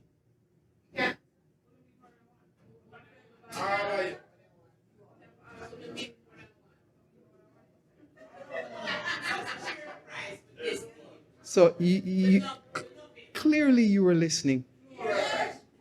Clearly you were. Me talk loud and clear, and you know, and me ask another question: is it more than one of you? Yes. And you said, more. All right. So you get a prize. You're very, very, very, very welcome. So I'm listening. I'm glad that you guys are listening. So round of applause for Keisha. How are you guys feeling right about now? You're glad you came out on a Friday night? I like it. I love what I see in the room. But there's a gentleman that has my eyes. Tape. There's a gentleman sitting beside a lovely old lady over there, and he's in the red. You don't know. Me a fast with you. Yes. The theme is love, right? So I'm watching him and her, right? And there's things going on there. Oh no, go on, like say, oh no, mix up. So I am watching the loving that's taking place over there, right? And there's nothing like an old school kind of love. Yeah. When I go on my walks and I see all the older couples, them, you know, and I'm like, I know man. And I see them and they holding hands and they just, you know, and I'll ask questions. I remember the last one I asked and the lady says, oh, it's been over 56 years. And I'll be like, yo, what's the secret? Yo, I want to know. Talk to me. And she's like, sacrifices. So I'm going home to Netflix and chill. Because you understand, you know, when you hear 56 years, I'm like, that's a whole lot of, yeah. But I love it when I go out and I see couples loving. So how long have y'all been together?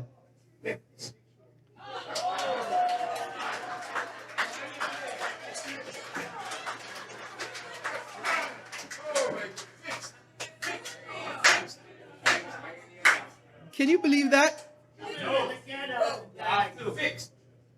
My goodness. Oh my God. I tell you, when you ask, see, I'm an empath and I love the universe. And I ask, and I always ask, and I ask, believe, and I receive. Yes, I do. Right? And whenever you heard me when I said currency, energy, and the exchange. And from I came in, I've been on these two because I'm watching them. And you're talking about, and I'm just seeing the love. Like you don't even have, you just see it.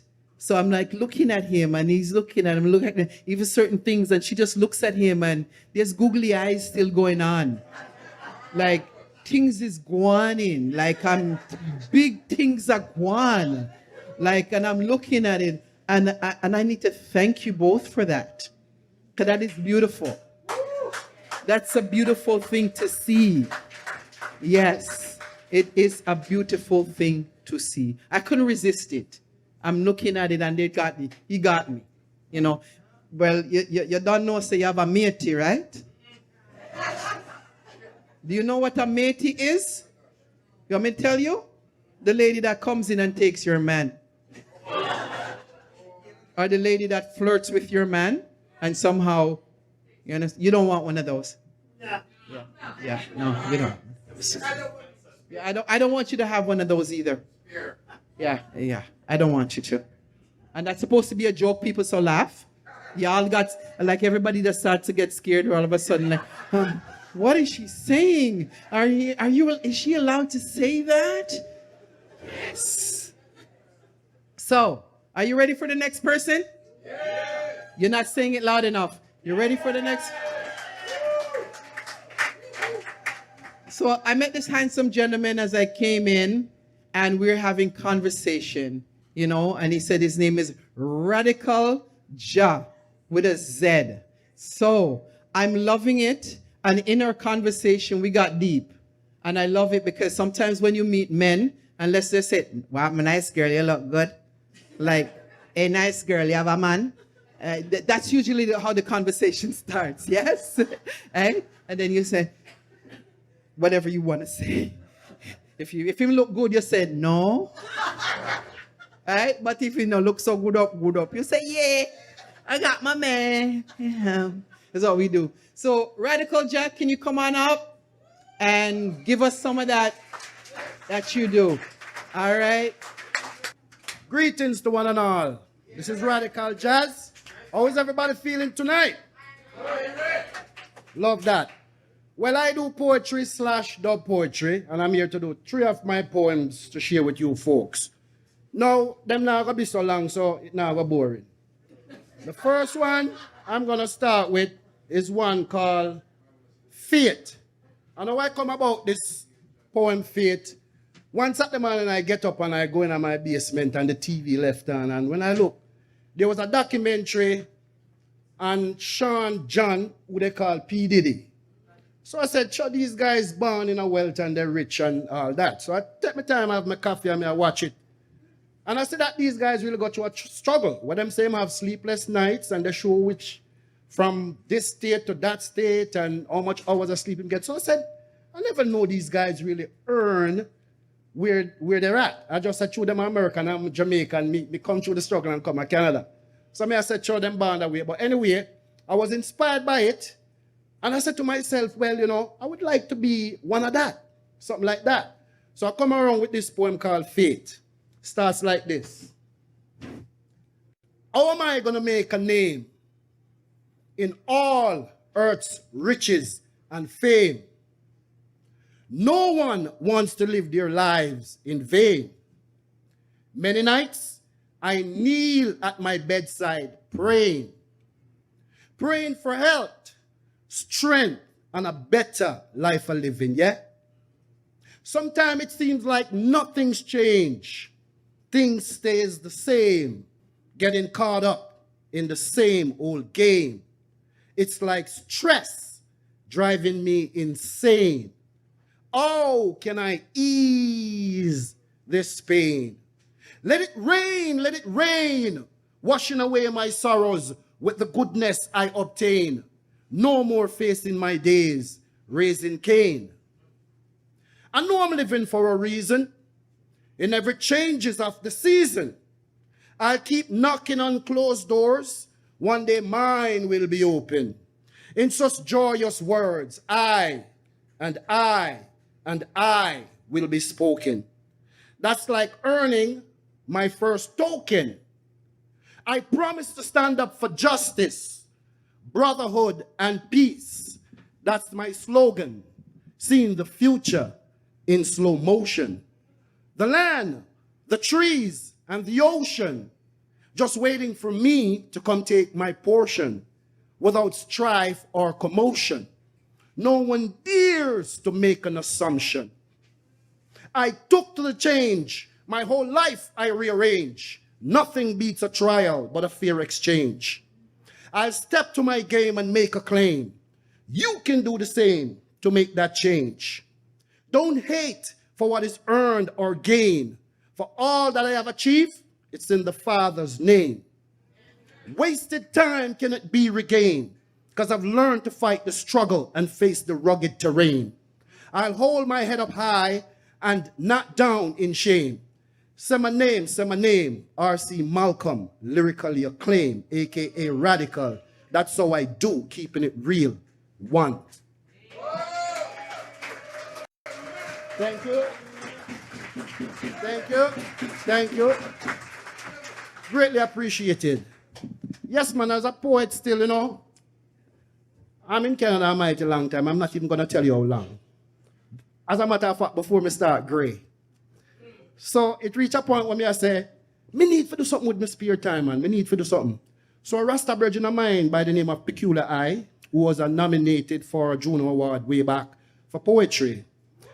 It was my brethren still, and we used to hang out, and he used to say, we are rehearsed. And I said, no, man, the street's nicer. And it took a long time before I joined him. So I was with the DPC Collective, which is the Dub Poet Collective of Toronto. It was short-lived, but I still pursue my craft. So I'm going to share a second poem with you now, and the title of this one is Skin Deep. And this is regarding how we can be toward each other. There's a thing called energy. You understand? And we all have that, but I don't think we all master it yet. Some of us can, some of us can't. Anyway, long story short, I'll start this one called Skin Deep. Beneath the skin, first and foremost, love is all I bring. Beneath the skin, there is some serious thinking. Beneath the skin, you never know what your brother man thinking.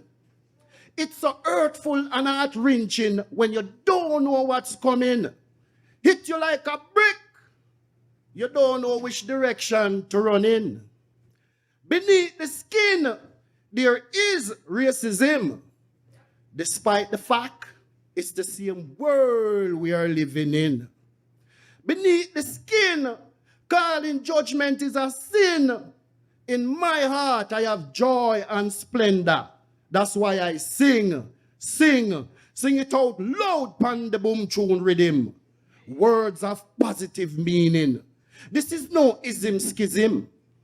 It's a serious thing, saying words that can be very offending. Beneath the skin. To each his own. Don't tell me how to run my zone. Whispering words in a very low tone, saying things about the unknown. If you visit one's home, things that you've seen or have been shown, leave it alone. Other people's business are not for your own.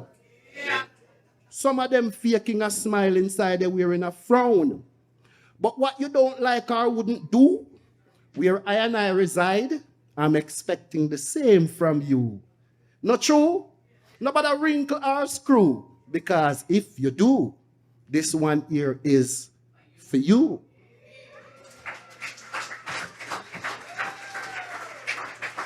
Manners and respect, my people. That's how we do it, you know? All right. I know that the theme is about love, but this particular poem that I write, and I think it's so deep that I don't know if most people can relate to it, 100%. I went to a funeral. And, funeral is dead. Them say, why is it only when people dead? Oh, everybody did love them. They speak the most nice things about them. But at least it's the time for mourning and, let the dead rest in peace.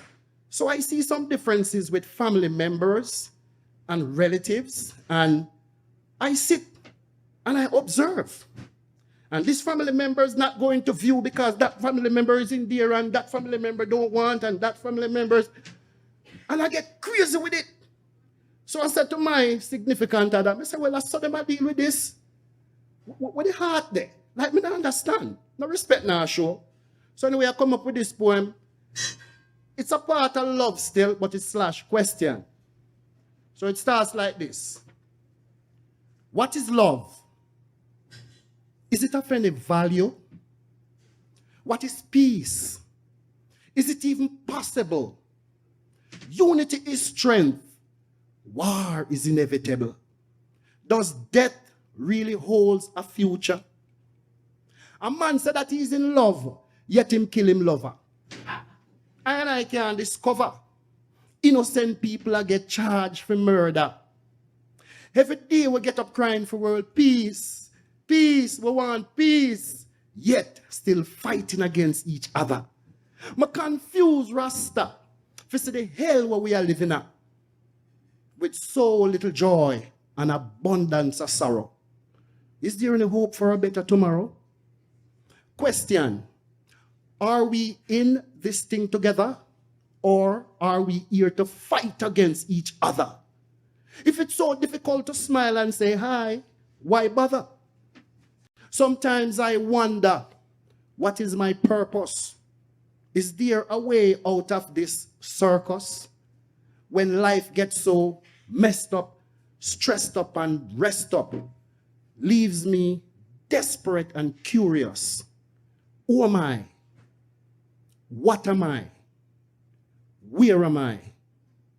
Until death do us part. Radical jazz. Manners and respect.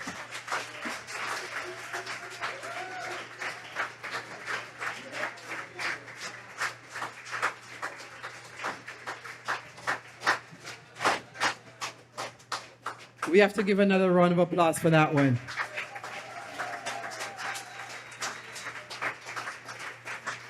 So many things, so many things, so many things. So love always asks us the question, and he asks us, do we even understand love? Nobody can answer that question. Can you understand it or can you just feel it? That's a good question. So that's where we're at. That is where... I feel if you try to understand it, you're taking it away from what it is. Yes, so just stand in it.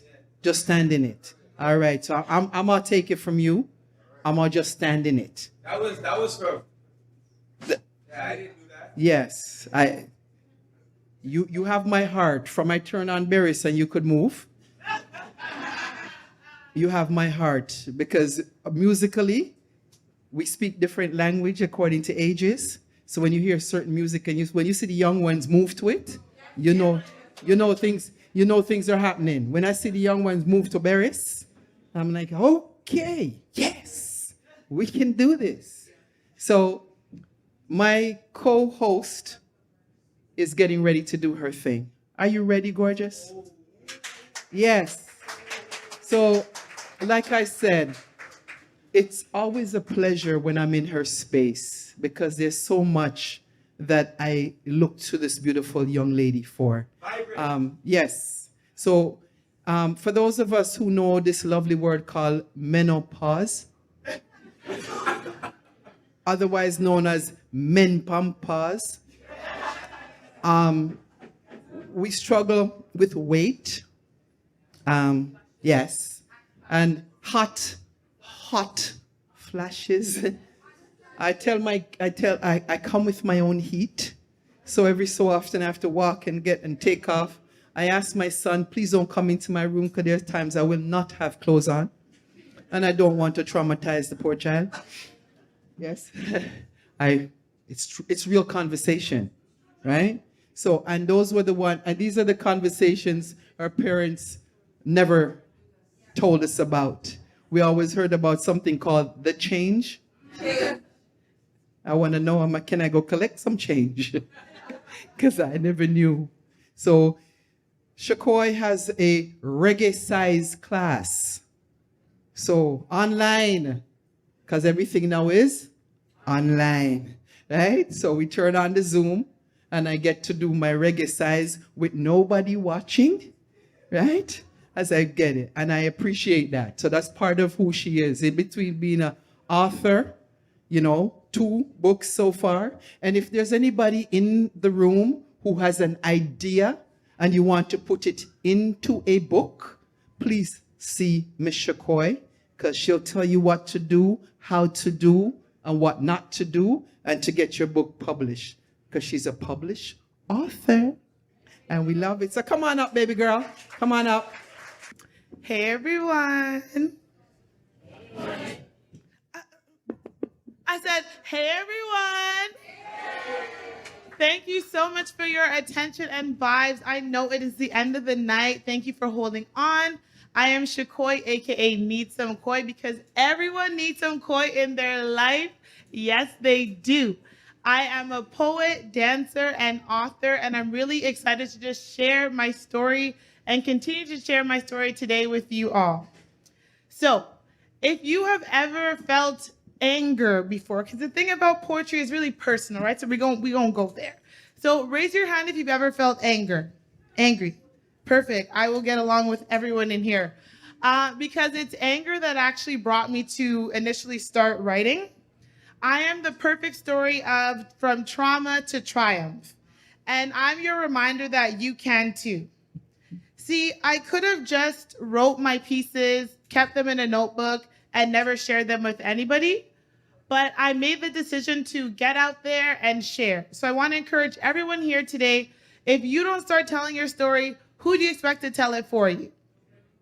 So get that journal. And I always like to bring back my journal to let y'all know this is real. This is a real journey. It's like the Kanye documentary right here, one of the beginning pieces. This was the book that I used and turned into my first published book, titled The Poetic Transitions from a Hothead to a Conscious Queen. Thank you. Because I was very angry, but I didn't have coping mechanisms to really know how to deal with it. So one of the methods that I used was writing. So I'm going to start with this first piece here. This is back when I was in high school and my first experiences of falling out of love. I know, love in high school, crazy. So, and if there's any bars that you like, feel free to snap. I prefer snaps over claps with poetry. So the first piece here is titled The Falling. Soon my heart will be completely covered with dust. Because as you proved to me, no man with my heart I can trust. I always did feel like your love had been rushed. In the end, something deep within me you crushed. I took it like a chant, being heartbroken and hushed. And slowly I no longer yearned for your touch. My feelings of sadness away I brushed. I finally know the difference between love and lust. And peace. And this next piece from this book is titled Love Grave. I can't say I wait for your calls any longer. That's because I'm moving on and I'm getting stronger. I realize that this love game is too much and it I can't conquer. So for now, I'll just give in my 2 cents like a sponsor. I barely wet my feet in this love game and still I feel like I was submerged in water. And thanks to you, for any man to have my heart, it will be much harder. I feel like every day it shuts down a little bit. This is something that can't be saved with a first aid kit. You got me hot like a fire that was lit. But I outed that because I always promised myself I wouldn't deal with a man's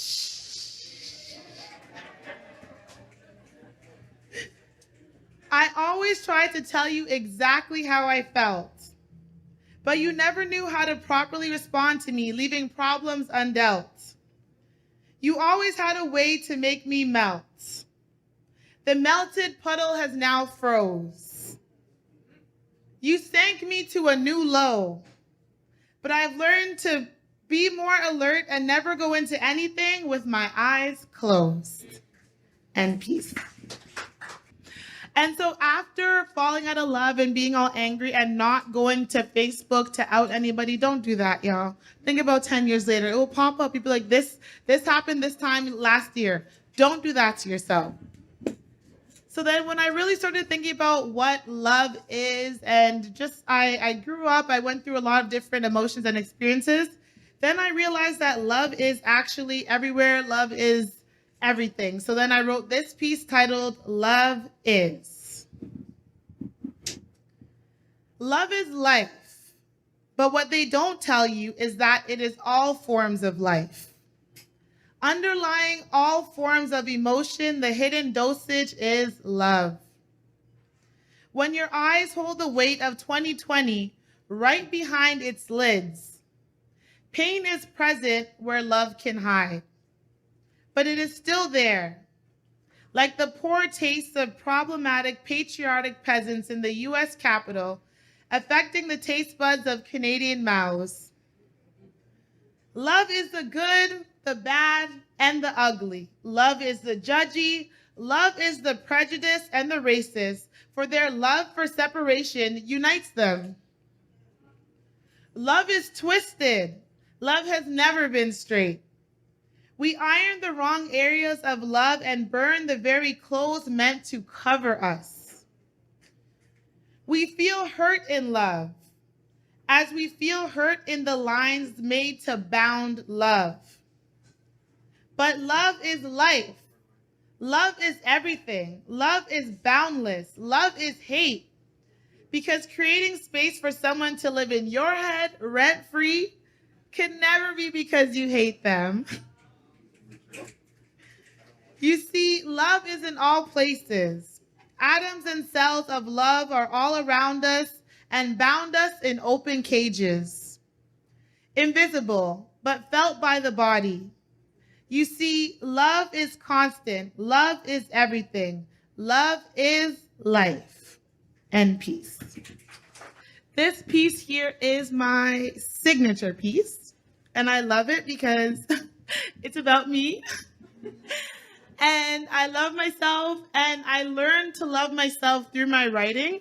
And this is something that I want everyone to realize, that loving yourself is an ongoing journey. It doesn't happen quick. So when you do, stand in that, okay? Yes, make some noise for self-love. So this is a piece that really helped me find out about myself and feel good. So after all of the thinking and exploring about love, I got dumped. It happens.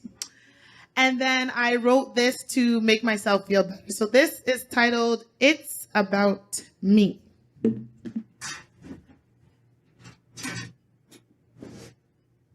Y'all just gonna go through the motions with me. I'm gonna take off my shoes, get comfortable. It's the last one, you know.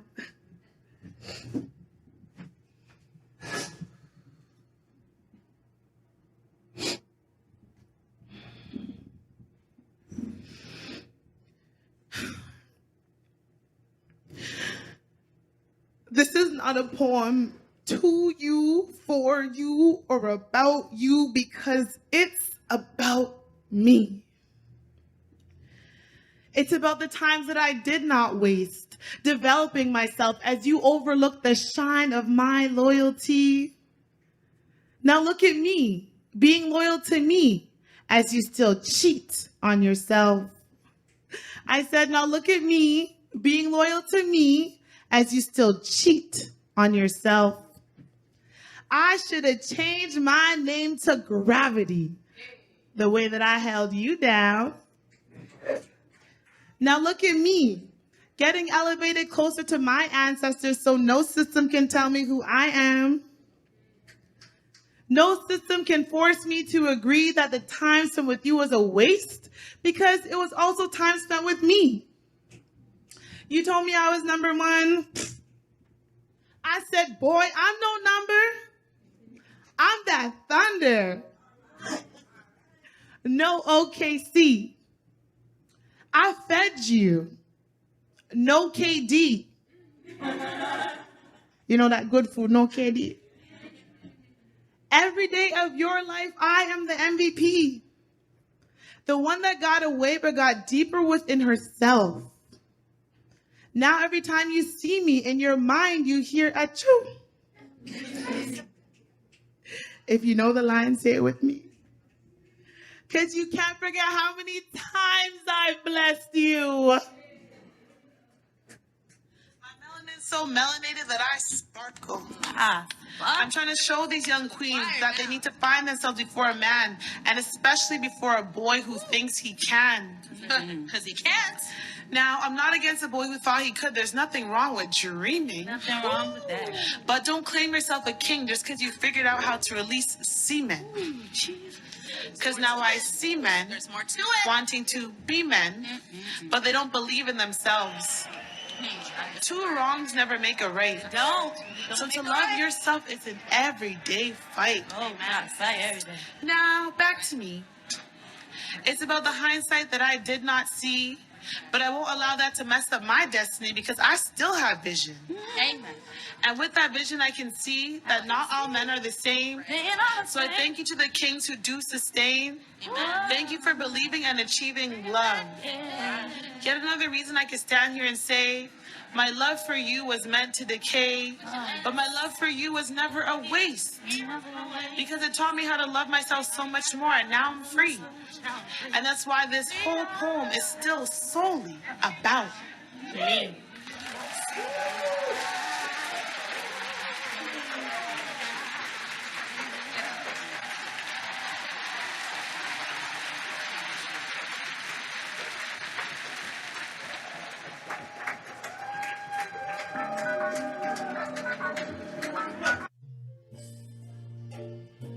Okay, ready?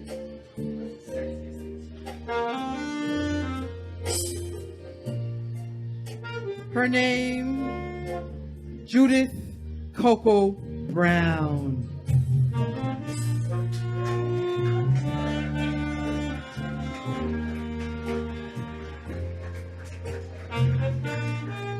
Walk up and down, walk up and down, walk up and down. Walk up and down, walk down and walk around. Say hello to everybody. Walk around.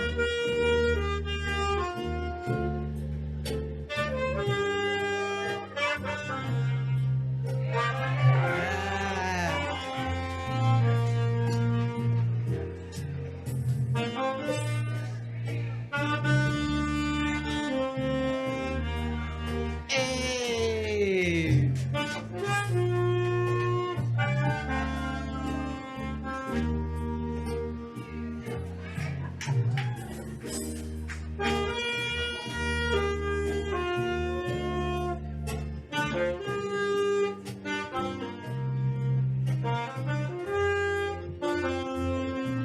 Koi Koi, make your way.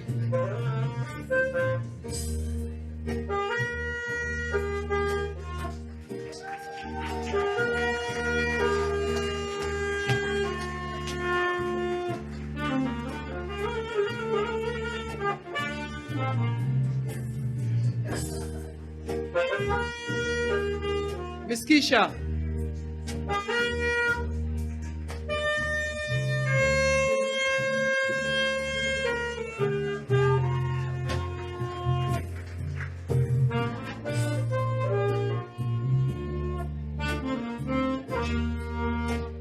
I need her to walk. Walk up. Come on.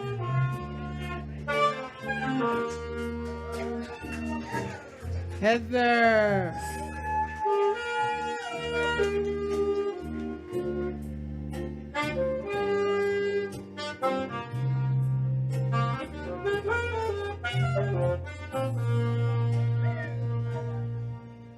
Easy. Warm and easy selected. I want to sound nice. Delroy G, big up yourself. You already know what it is. Yes. Naya? Is she still here? Beautiful. Oh my goodness. Come. I'm sorry, I thought you, come on up.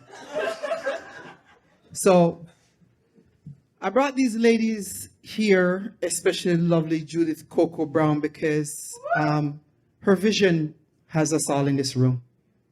Round of applause. She visualized it and she materialized it. She put her energy into it. She asked the Creator for His blessings, and we're all here in this room tonight. That is big. I look out and I see nothing but smiling, happy people. 2 years under lockdown, And she got the master key. Yeah, because she got us all out here loving each other, watching others love each other, and understanding the language of love. Because it is a language. So I'm standing in gratitude that I was chosen to be one of her MCs. I'm here loving you and having the opportunity to come to Bowmanville. Yes. I just might find somebody and move here. So it's been that moment. So I might thank you. I stand in gratitude for you choosing me to be a part of. And my sisters in this room behind me here, little one I just met, ladies I've been a part of. I gotta call her little one because she's a little one, right? I have grandchildren older than you. So I can say that, right? With love and letting you know you're in a place of love, right? So thank you, thank you, thank you.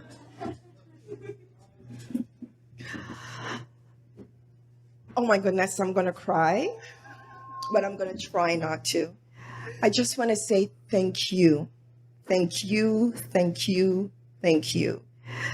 If you weren't here, this would not be possible because we can have all the talents, but if there's no one there to witness it and enjoy it, then what would be the purpose of it? So thank you for visiting Eventbrite and buying your tickets and coming out and supporting us. And I just want to say thanks to Rasheen Shaw, the Little West Indies, for housing this beautiful event. If it wasn't for her, this would not be possible. So thank you so much, girl. You rock. You rock, baby girl. You rock. Yes. And I want to say thanks to all the artists. Thank you for saying yes. Thank you for saying yes. Thank you for saying yes. Thank you, Radical Jazz. Thank you. Thank you, Raul. Mr. Deli. Yes, Mr. Deli G. Thank you so much. Thank you. And I have to big up my husband. Yes, I'm married. I know I don't wear the ring, but I'm married. I have to big up my husband, Gary Kohat. He's the guy, the eye, and the camera, and the lights. So it will be looking fabulous. I know that for a fact. So thank you all again. Thank you. And sorry. The open mic performers, you're wicked.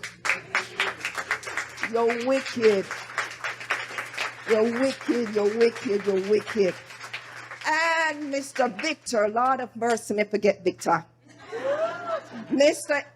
Victor Fuke. Thank you so much for coming by, and I'm telling you, your poems are amazing. Did you guys buy his book? Only $18. Only $18. Yes. Thank you so much. This was an enjoyable day, an enjoyable event, and I know it's an event that will not be forgotten. Damn right.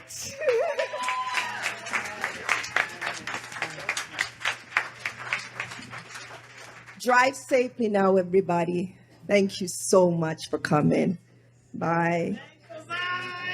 We're gonna play a tune.